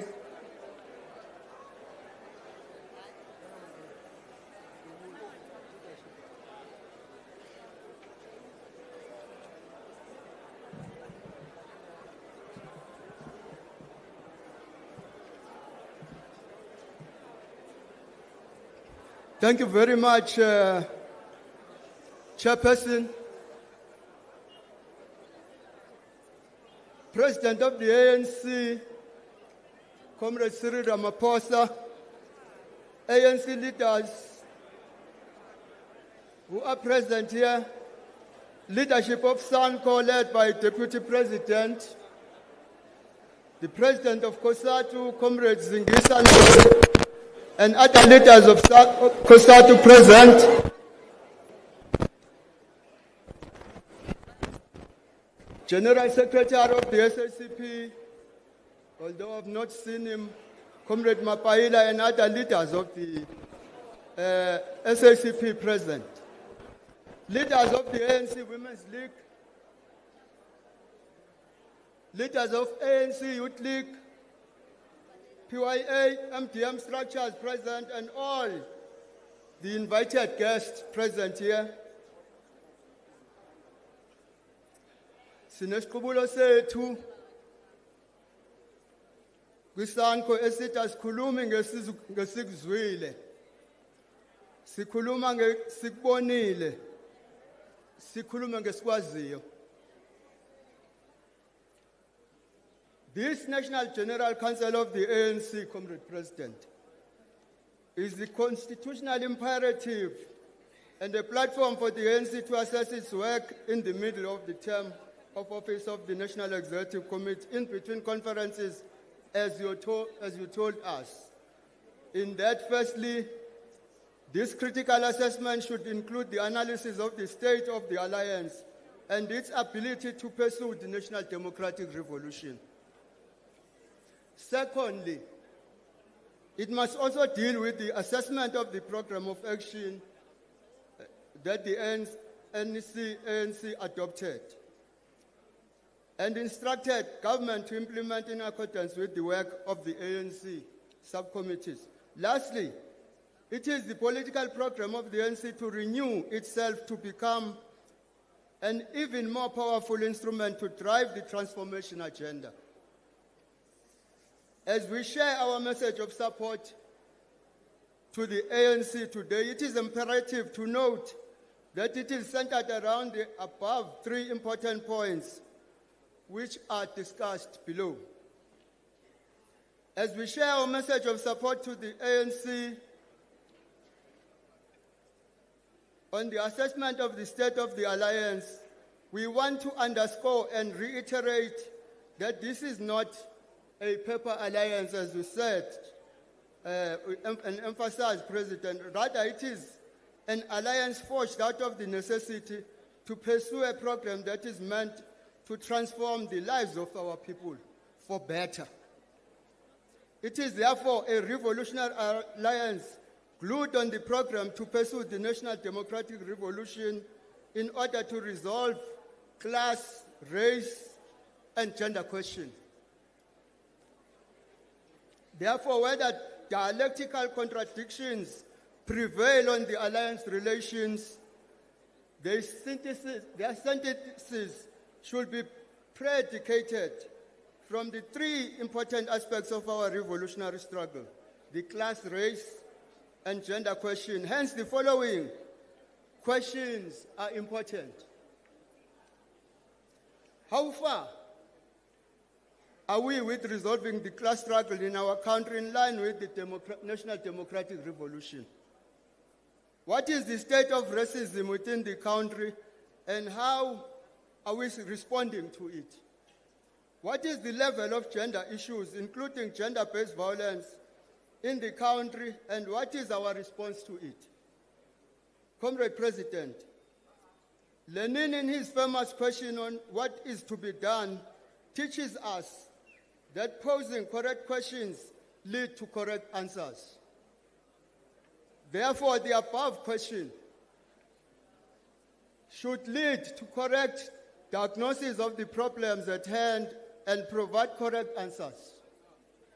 The correct answers will also help us to understand whether it is the right time for us to entertain disunity, or we should close ranks against all forms of wage drivers, who, in my view, seek to weaken the ability of the alliance to pursue the national democratic revolution.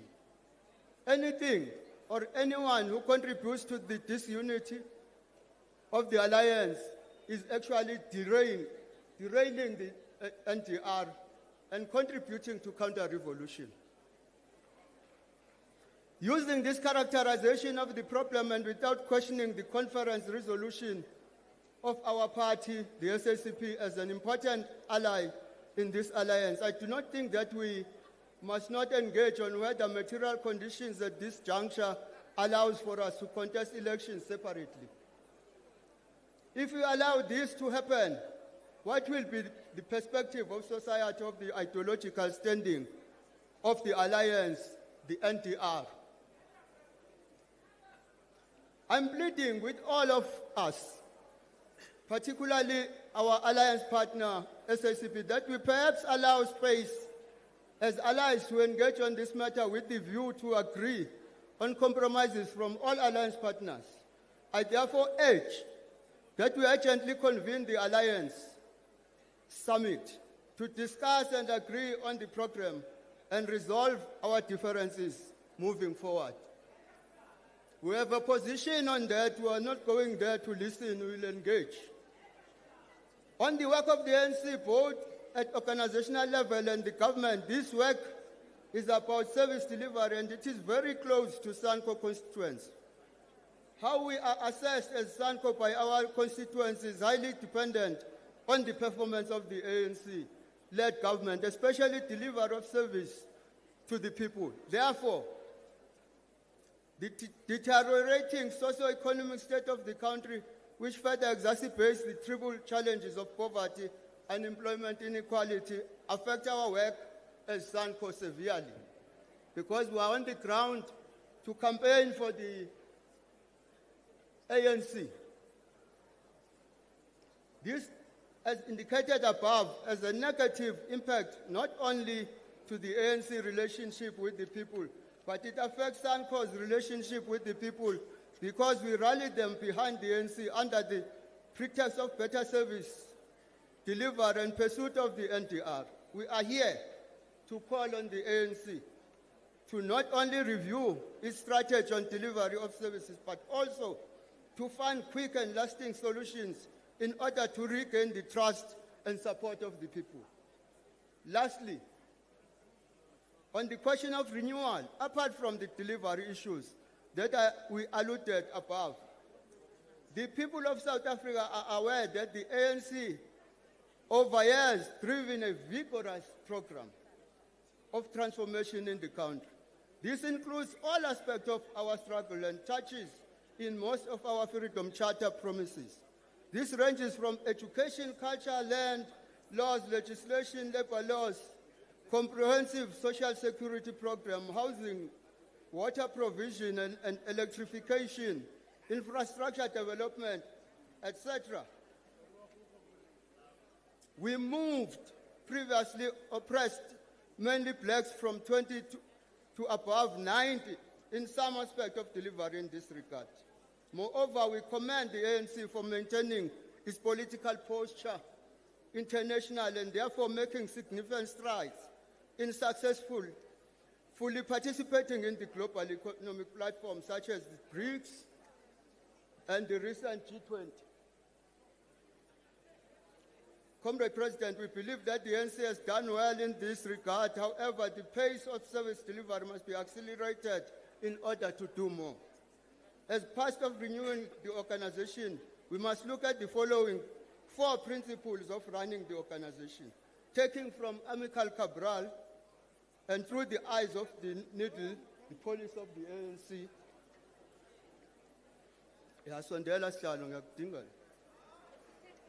The collective leadership, criticism and self-criticism to solve internal questions and contradictions, the democratic centralism, and pursuit of the revolutionary democracy. Long live Salo and ANC, live. Long live Sanko, long live Kosatu, long live SACP. I thank you. I thank you, Gutung Sangabez, this child.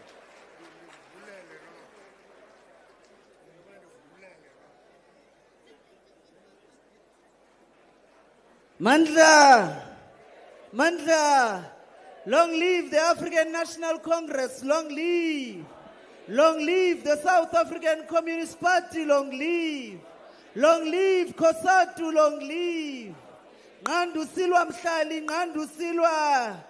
Malibongwe.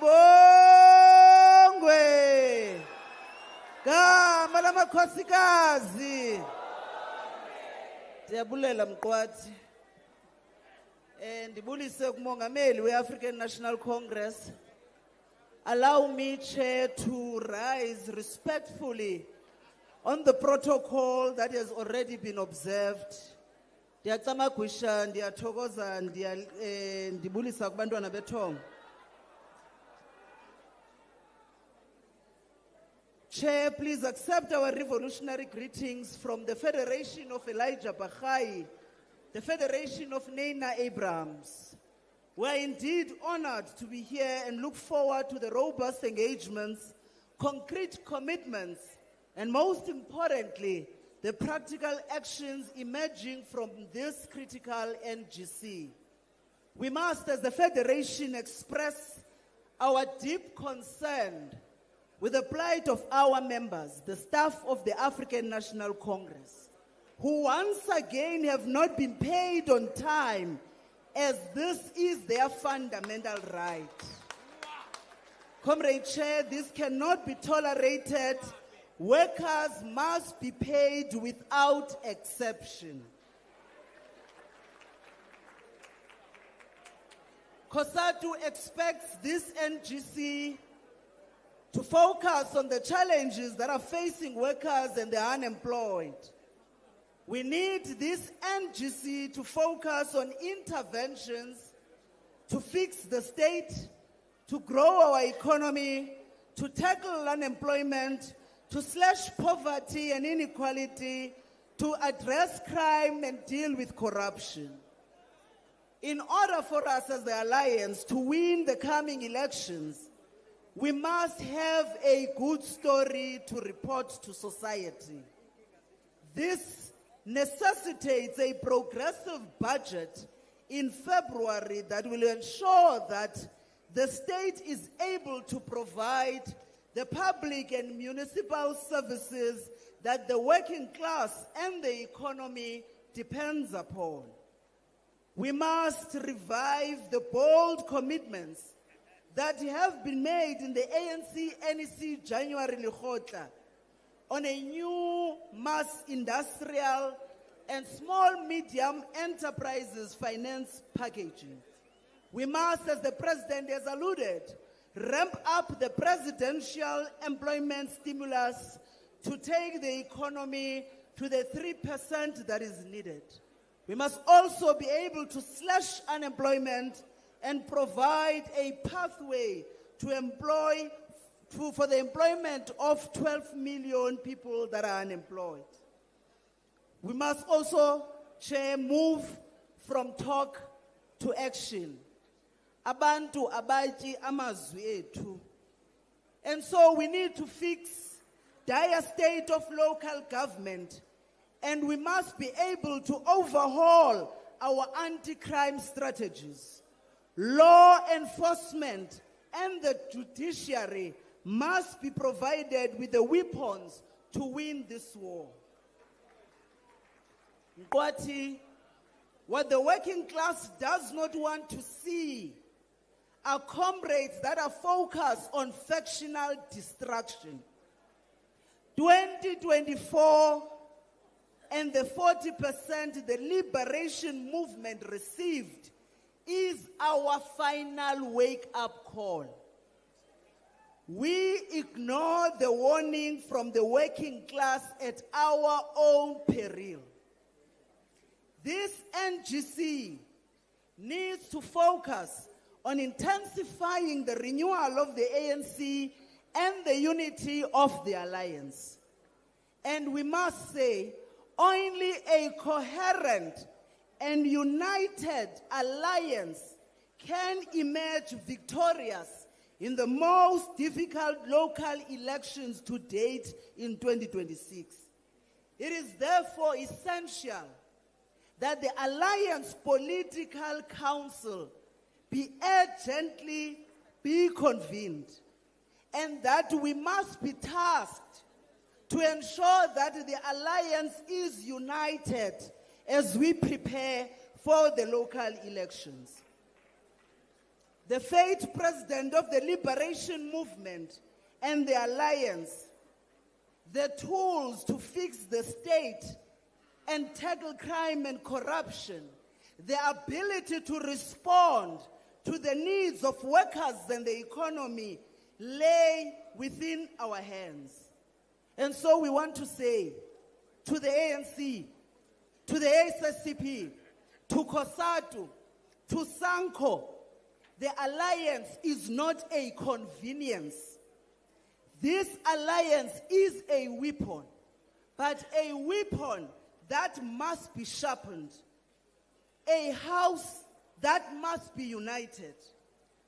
We must therefore resolve what divides us. We must strengthen what holds us together. We must win the local government elections, not for leaders, but for the working class. And so we are saying, it is up to us here collectively to rise to the occasion, to provide society the leadership it is so desperately seeks. And we dare not fail, because history will not forgive us when we do. And we want to say, as the Federation of Elijah Bahai, of Nana Abrahams, we will remain a tried and tested ally in this struggle. Thank you very much, Chair.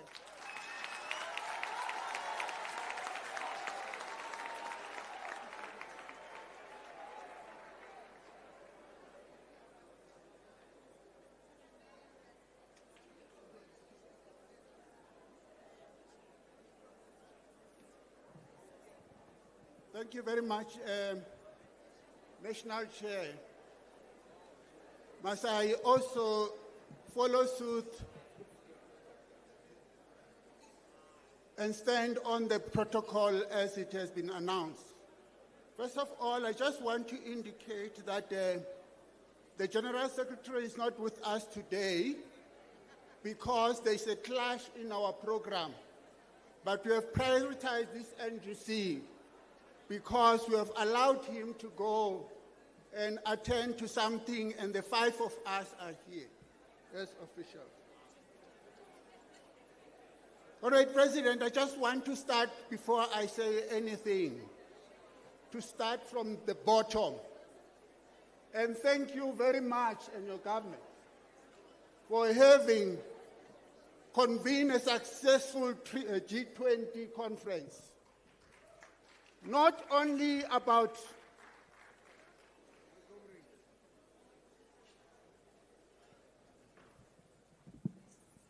Comrades, there must be order. Listen to what Comrade Masuk is going to say. You are in the NGC of the ANC. This movement is not acceptable. Be orderly. Sorry, Masuk. Thank you very much, Chair. And Comrade President, we're saying that we want to thank you very much and applaud you with the government for the successful G20 that we have just convened.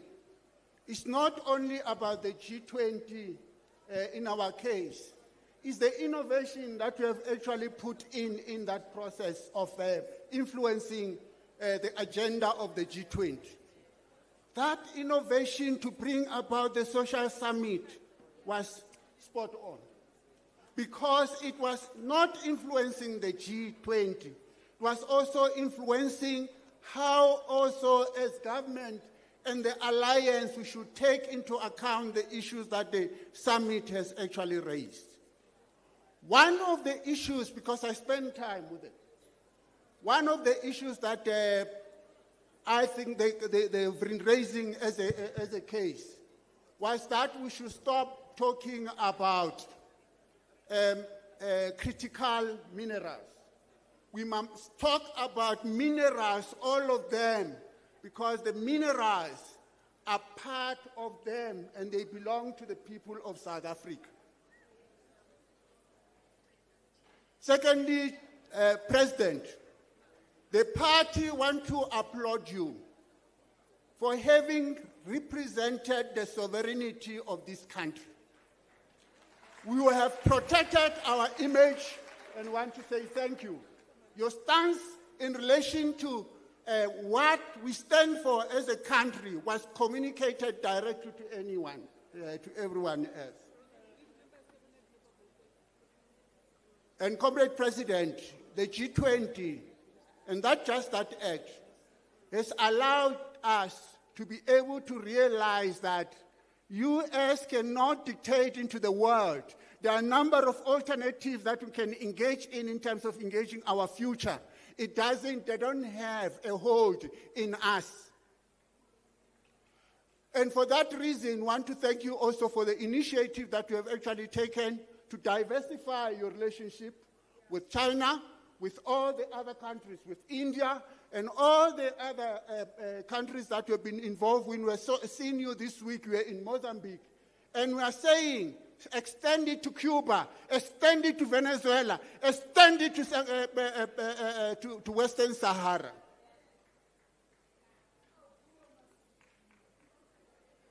Comrade Chair, we are here to bring a message of support to our ally, the ANC. A trusted ally of the Communist Party. This trusted ally, over the years, we have worked together, we have set out agendas, we have done analysis, we have had some convergences, and in some areas, we disagreed. But in our disagreement hasn't resulted in us destroying and killing each other. Our disagreement has always been a strength, has tended to be a strength than a weakness of our work. And you can go back to a history all along. You can talk about the Black Republic thesis. You can talk about the formation of the military wing. You can talk about the strategy and tactic that we have adopted in Rogoro in 1969. All those aspects were a product of a contradiction that we're actually dealing with. But at the end, it has given us a way forward. And those are lessons that we must draw from going forward. And we must know that even today, we shall have contradictions sometimes in the analysis of what we are supposed to do and how we must go forward. This NGC theme is quite an interesting one. And I think it's very key to what the future is setting for us. The year of a renewal to make ANC a most effective instrument of the people to achieve the vision of the Freedom Charter. The people shall govern and the people shall share in the wealth of the country. Comrade President, this is profound. And we trust that this NGC, and we know that this NGC is going to reinforce this line in the resolution. But I want to point out, President, that the only problem that we have is that the current trajectory of our economic policy is going to be problematic to be in convergence with what is going to come out of this NGC on the basis of what you have pointed out.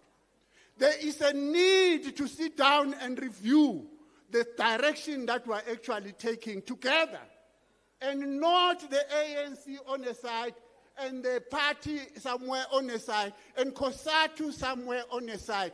And we are agreed by the fact that not long ago, you have taken a very serious problem in terms of setting up our economic trajectory into the future. We are concerned, President, that we were not involved as a collective. And that agenda that you have actually said, Tina sees Bugedi.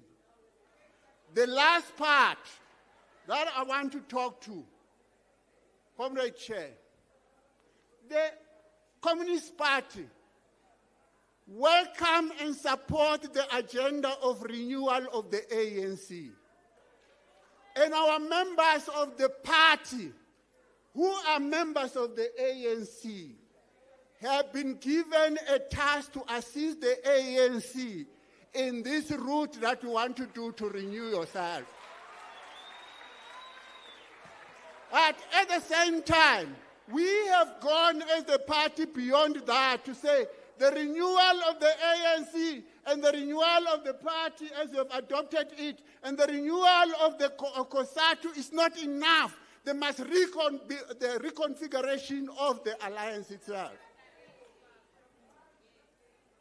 But, comrades, the reconfiguration of the alliance wasn't messed up by members of the party or the members of the ANC and the general members of COSATU. This discussion has been messed up by us as leadership, because when members went into various conferences and said, move forward, we want you to conclude the alliance, the reconfiguration of the alliance, we dilly-dallied until the Communist Party took a decision to say, we are going to contest elections. And the contestation of elections, comrades, it is important, this aspect that I want to speak to, comrade, will assist you because this NGC is going to interrogate that. You have said initially here, the president said, and the president of COSATU said, we mustn't make our decision on the basis of emotions. We must listen to each other. We are saying, comrades, the decision to contest elections is not to contest the ANC. The decision to contest election is contestation of election. And this matter, comrade, is a very critical matter because it has to do with the existential being of the party. Because if the party cannot introduce socialism as a path, its existence will mean nothing. So these elections are meant to do that. And as I close, Chair, our members will be on the ground assisting the ANC to strengthen itself as members of the ANC to win elections. But at the same time, they've got a task of building a socialist movement, and they will be driving that socialist movement to elections. Mandla!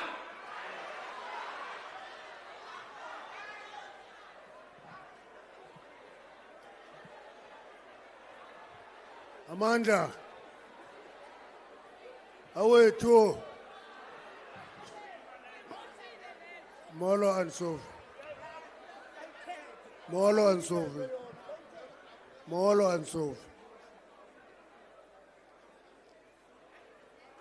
Molo and Sophie.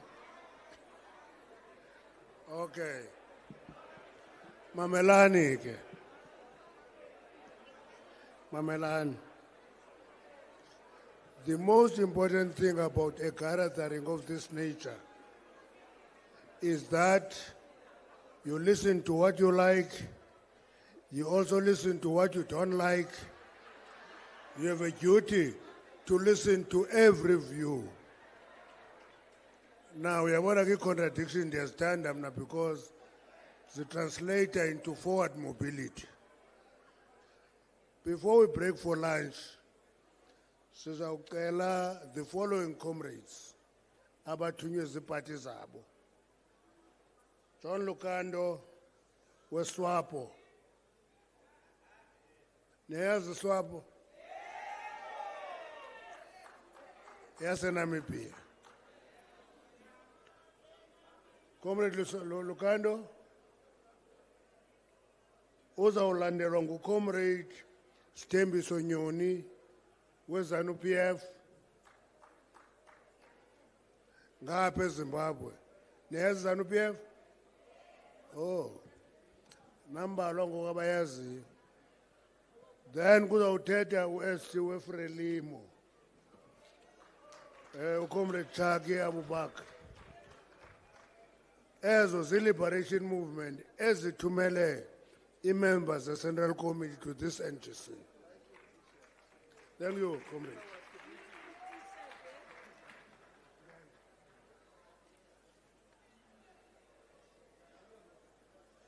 Thank you very much, Program Director and our National Chairperson of ANC, Comrade Ngwende Simpson Matashe. Samson, thank you for correction.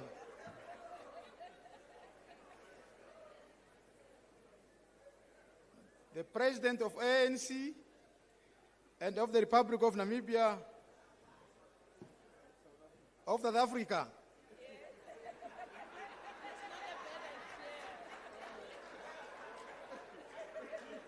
The President of ANC and President of the Republic of South Africa, Comrade Cyril Ramaphosa.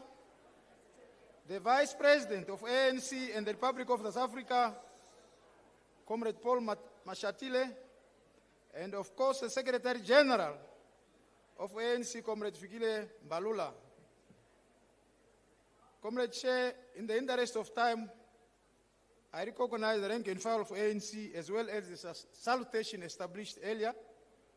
On behalf of SWAPO Party leadership, we wish to extend our word of gratitude and well-wishing to the entire membership of the ANC and the people of South Africa. The President of SWAPO Party and that of the Republic of Namibia, Her Excellency Netumbo Nandi Ndaitwah, on behalf of our liberation movement, SWAPO Party, acknowledge and highly appreciate the invitation to this generous historic event of ANC. In the same vein, Honorable Chair, Comrade Chair, I wish to extend a sincere apology from our Secretary General, Comrade Sophia Shaningwa, whom I personally standing in for. She wanted to be part of this historic gathering, but due to pressing commitment back home, as a week ago, we had a historic regional elections and municipal where her commitment is required in terms of deployment and secondment of elected office bearer to the second and the third tier of our national government. Therefore, accept her apology.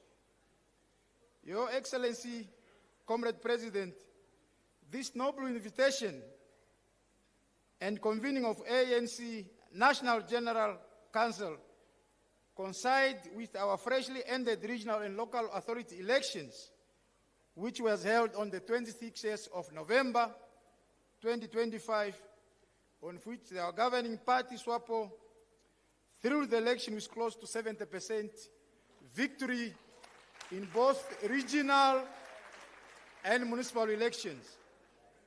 Therefore, this trajectory victory signifies the trust and loyalty to the people of Namibia, our reformer liberation movement, SWAPO party. Therefore, our attendance at this gathering came at the right time as we prepare to take a post-mortem of our freshly ended elections, as well as preparation of our induction training programs, as the new office bearers will be deployed in key positions at our third and second tier of our government. Therefore, the 4-day session will serve as an introduction to our induction program as we go back home. Our SG opted to send 2 representatives to come and tap wisdom from these noble gatherings. Comrade Chair, I'm therefore accompanied by an esteemed member of Parliament, who is also the deployee of the working class, the National Union of Namibian Workers, NUNW, in the name of Justine Jonas. She's there.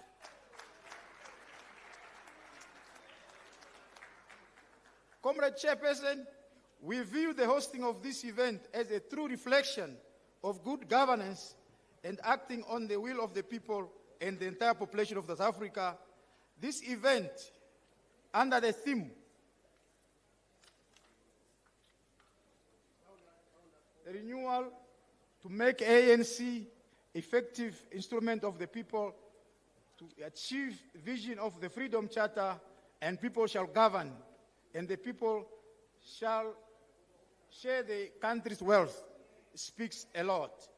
To conclude, dear comrades, on behalf of Namibian people, our president wishes equally to extend the position of South Africa on hosting the G20, which ended up successfully with several declarations, and wish to confirm that Namibia as a country, we stand together with South Africa without fear or favor on both declaration.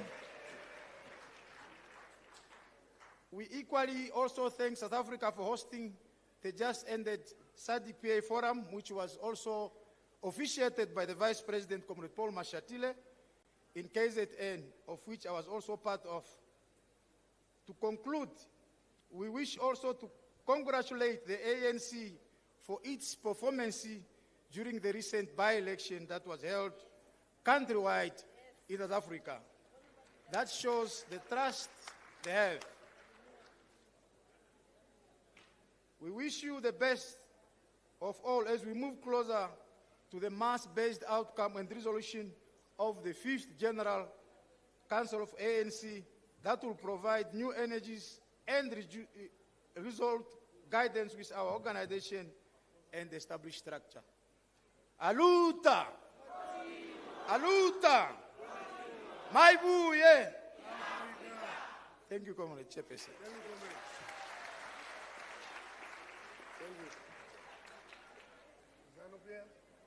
10 now. You wouldn't. She's speaking along.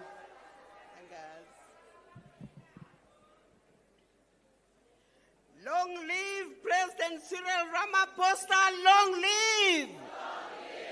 Long live President Idim Nangagwa, long live! Viva ANC, viva! Viva ZANU-PF, viva! Phansi ngabasizondayo.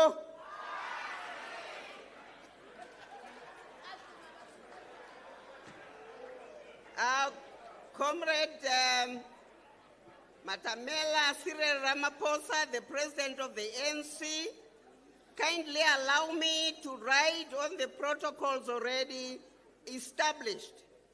Your Excellency, President Ramaphosa, I come to you carrying special revolutionary greetings from your brother, your comrade in arms, and your lifelong ally, His Excellency, the President of the Republic of Zimbabwe, and the First Secretary of ZANU-PF, Comrade Idim Nangagwa. Uthi ninjani?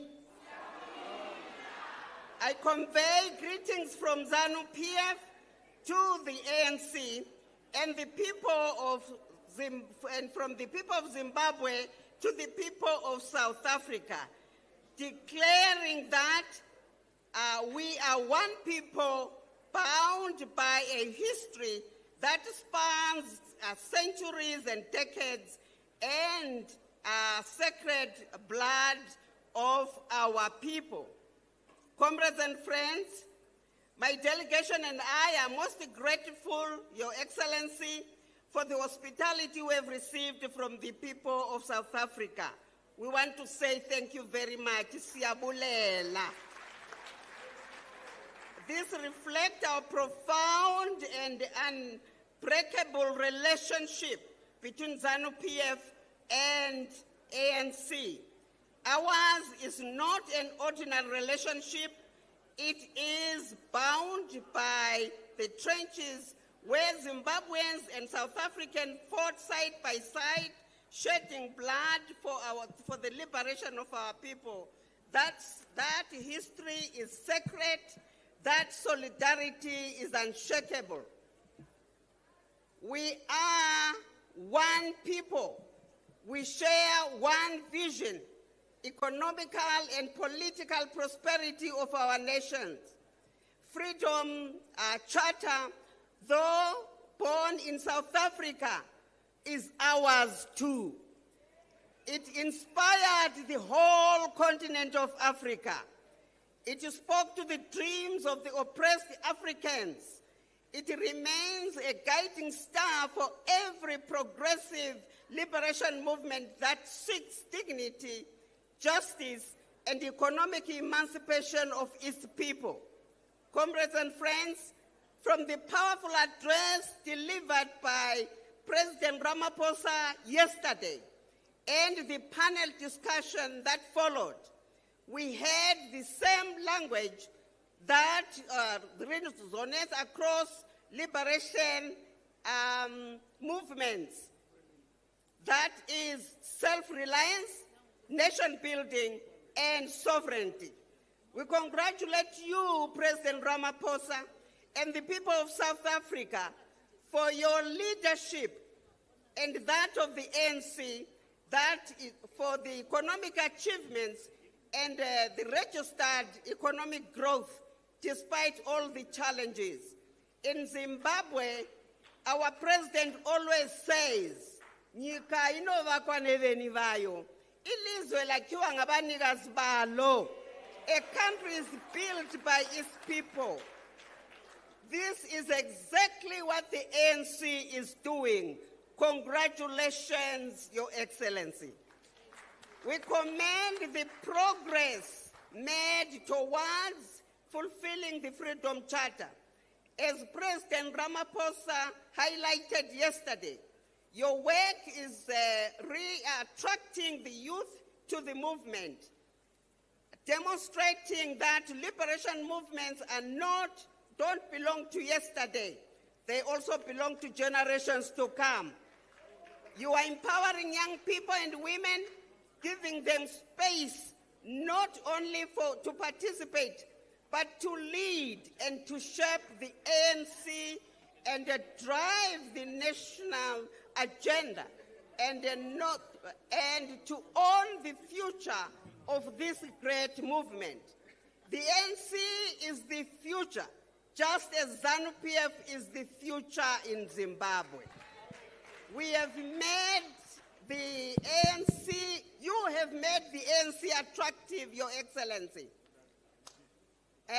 Again, a movement of ideas, solutions, hope, and renewal.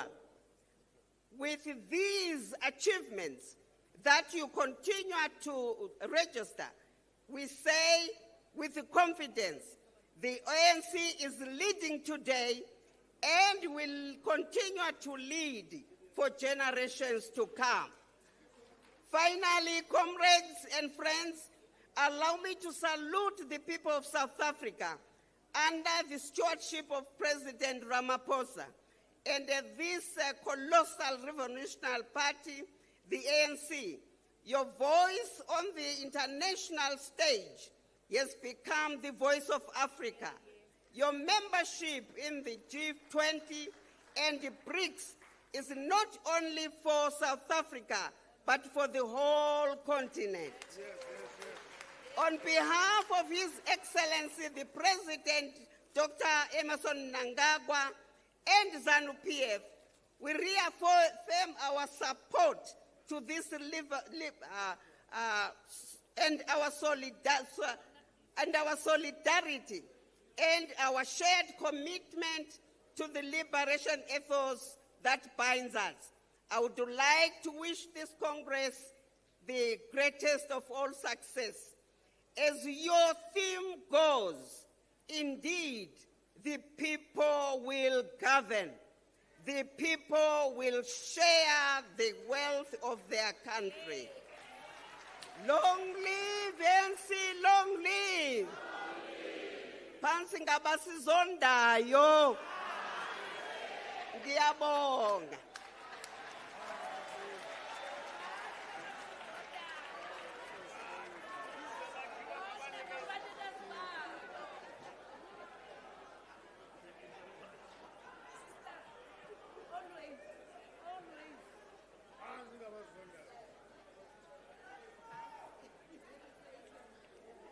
Viva Frelimo, viva! Viva ANC, viva! Thank you. Camara Chair, Camara President, allow me to speak in Portuguese. I have this boy here will help me in translation, please. Camarada Presidente Matamela Ciro Ramaphosa, Presidente do ANC e Presidente da África do Sul,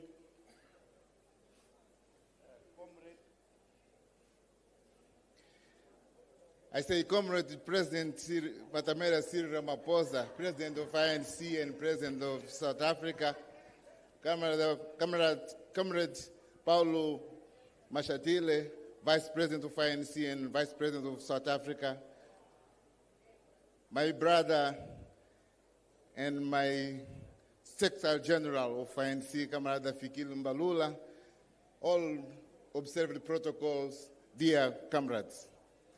Now I'll start in Portuguese.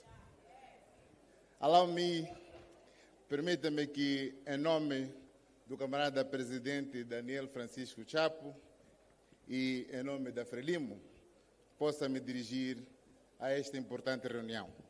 Allow me, in the name of the Comrade President Daniel Chapo, to address to this conference. Em nome da Frelimo, queremos expressar a nossa profunda gratidão pelo convite e pela oportunidade de participarmos neste importante encontro. In the name of Frelimo, we want to express our profound greatness for the invitation for this meeting. Esta reunião acontece no momento em que, em julho passado, realizamos a Cimeira dos Movimentos Libertadores da África Austral. This meeting happens in a year that in July this year, we had a summit of the liberation countries of Africa. onde, de forma profunda, discutimos os desafios que temos aqui a nível da região. In a profound way, we discussed the challenge that we have here in the region. De forma particular, gostaríamos de saudar o ANC por organizar este evento e, de forma especial, na celebração do 60º aniversário da Carta da Liberdade. In a formal way, we would like to congratulate ANC to organize this meeting and also to greet them for the occasion of the 7th anniversary of the Freedom Charter. Este documento não só guiou a luta contra o apartheid, como também inspirou inúmeras gerações de África. This document, it was not only the struggle against the apartheid, but also inspired countless generations across Africa to believe that political freedom must work side by side with economic justice and social equality. That's it. A Carta da Liberdade permanece farol que continua a orientar todos que, com a Frelimo, acreditam numa África igual, desenvolvida e soberana. The Freedom Charter remains a beacon that continues to guide all those who, like Frelimo, believe in Africa that is equal, development and sovereign. Por isso, quero tomar esta oportunidade para saudar o camarada Cyril Ramaphosa pelo sucesso do G20. That's why I would like to take this opportunity to congratulate Comrade Cyril Ramaphosa for the success of the G20. Não há dúvida que este sucesso reafirma o compromisso do ANC em implementar as principais decisões da Carta. There is no doubt that this event reaffirms the compromise of ANC to go forward with later. Queremos igualmente agradecer e saudar a visita a Moçambique. We would like also to congratulate and thank for the visit in Mozambique. Foi momento ímpar da nossa história. It was a single moment in our history. Como vizinhos, as neighbors, devemos trabalhar juntos para desenvolver os nossos países. We have to work together to develop our countries. As fronteiras que existem, the borders that are alive, foram impostas pelos outros. They were made by others. Nós somos único povo. We are one people. Por isso temos que continuar a trabalhar juntos. That's why we have to continue working together. Por isso é que gostaríamos de saudar esta reunião. That's why I would like to greet this meeting. Em que a ANC junta pretende de forma profunda discutir de forma aberta os desafios da atualidade. That ANC together wish to discuss in open way the situation of the ANC. Quero reiterar o nosso compromisso, o compromisso da Frelimo e do presidente Chapo em continuarmos a trabalhar juntos. I would like to call up the compromise of Frelimo and the President Chapo to continue working together. A vitória do ANC é a nossa vitória. The victory of ANC is our victory. Por isso é que temos que trabalhar juntos. That's why we have to work together. Para vencermos os desafios que nós temos. To overcome the challenge that we have. Os tempos não são fáceis. The times are not easy. O inimigo do passado permanece forte. The enemy of the past is stronger now. Com outros métodos. With the new methods. Mais sofisticados. More sophisticated. Influenciando a juventude. Influencing the youth. Usando o sistema financeiro. Using the financial system. Algumas organizações sociais, some social organizations, para retirar os partidos, o movimento libertadores do poder. To take out our parts and power. Por isso temos que trabalhar juntos. That's why we have to work together. E temos que estar unidos. And we have to be united. Permitam-me terminar. Allow me to finalize. Porque muito já foi dito pelos que me antecederam. Because a lot have been said for the ones that came before me. Permitam-me terminar deixando aqui, partilhando convosco, 3 importantes mensagens. Allow me to finish sharing with you 3 important messages. Que normalmente como africanos chamamos de provérbios. That normally as Africans we call it proverbs. O primeiro, the first one, que é moçambicano, That's Mozambican.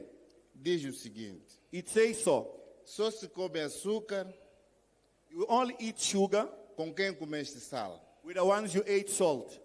Isso é muito importante That's very important. para que a gente não se esqueça daqueles que trabalharam conosco nos momentos de dificuldade. So that we don't forget the ones who used to walk with us in the struggle moments.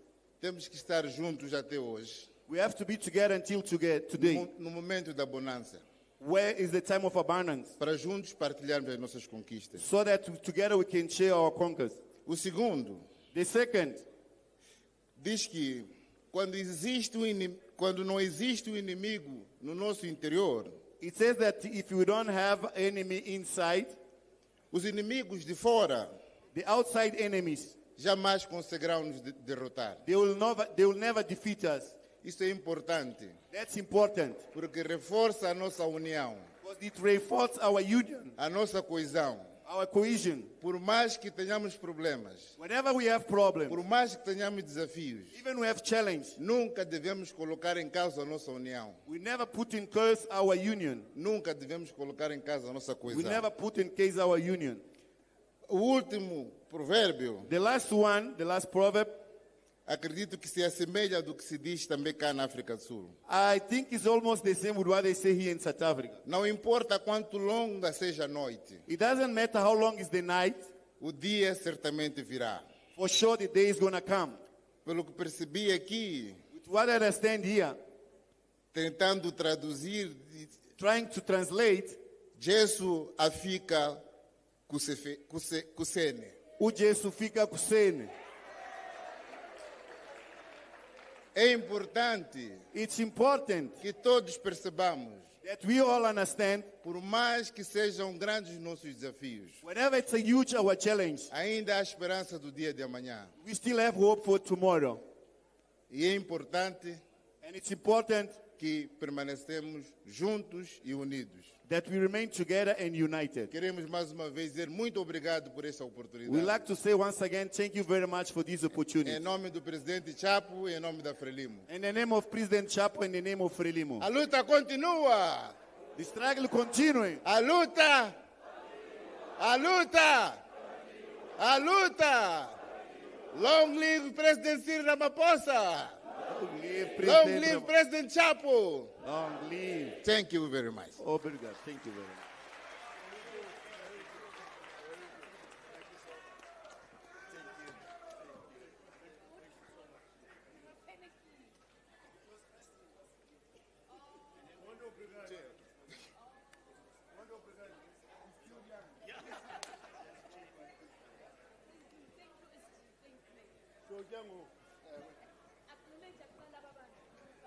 Asundilawula ndiphethe apha. Ndiphethe apha ngokona.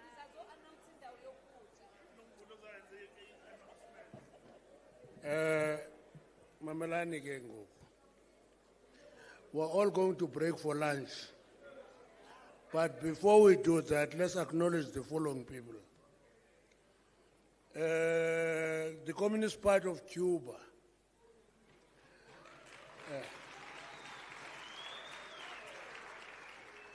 Send a message, and the ambassador of Cuba is here.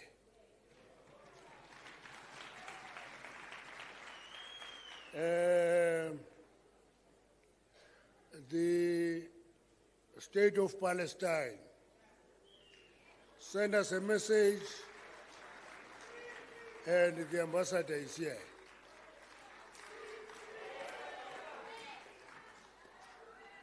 Okay. Viva!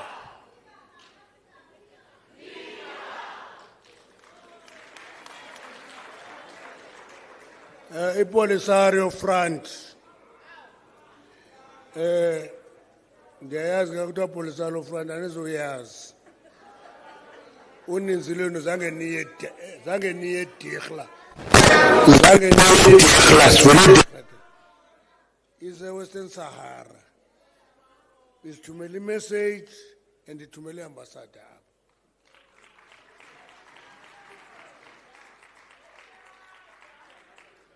Venezuela is a foreign minister. Ambassador, hlalani phansi. Hlalani phansi, hlalani phansi. Ningavi ngaba basemva kwami. Kuphethe mina apha. In Venezuela, despite the siege under which President Maduro is, sent an ambassador here from Venezuela. Now, at least Trump has confessed that if Venezuela has more oil than anybody else, has more oil even than Saudi Arabia. So that is really the issue that is there. Okay. Then let's acknowledge the following ambassadors as Koyo Abba. Algeria ikona.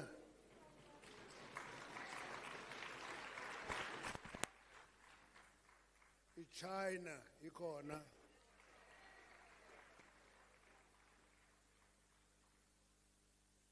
Egypt ikona.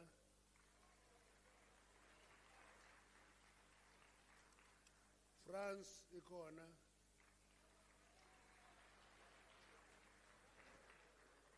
Iran ikona. Nicaragua ikona.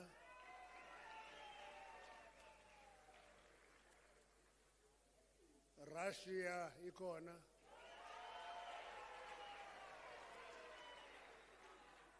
Singapore ithumele ambassador.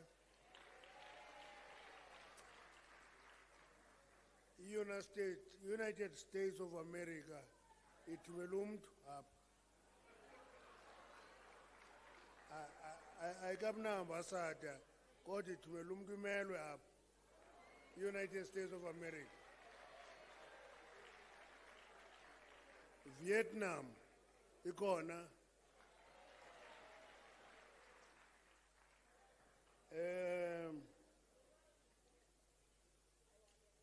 FES Frederick Ebert Stiftung ikona.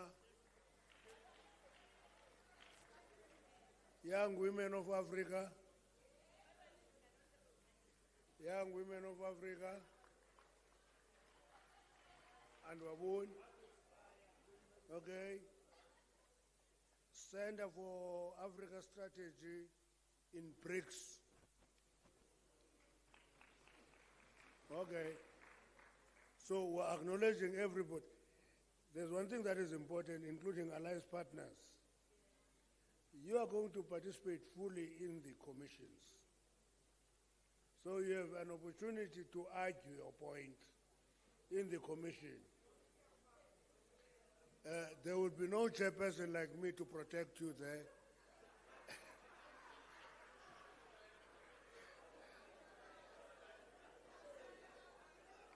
If you say things that make people angry, you may be thrown out of the commission. I have no control over that. Yeah? Okay, let's do this. Let's break for lunch. Mamela, before you announce him and Ted, Nizabalapa at 3:30. Siniga an hour and some minutes because Nibaninzi. No vula announce a venue the lunch. Okay. Amanda, thank you very much, National Chair. The following are the venues for delegates, for guests who are going to be guided by the protocol representatives that have been assigned to our allies and to the guests that the National Chair just acknowledged. The OR Tambo Hall, Free State, Eastern Cape, Gauteng and Limpopo. You will have your lunch at the OR Tambo Hall. And next to the OR Tambo Hall, which is the Clovers Green, it's Mpumalanga, Northwest and Northern Cape. Then opposite Clovers Green, Serengeti, you have the Western Cape and KwaZulu-Natal. Lunch for NEC and former NEC members will be in Cape Town in the International Center, right on the opposite side. And then lunch for Veterans League, NEC, as well as our international guests, will be at King Shaka International. Thank you very much.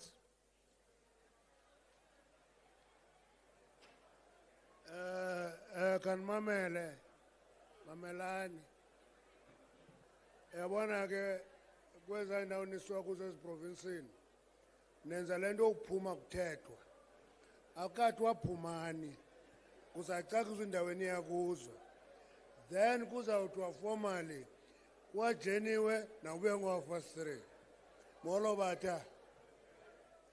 batha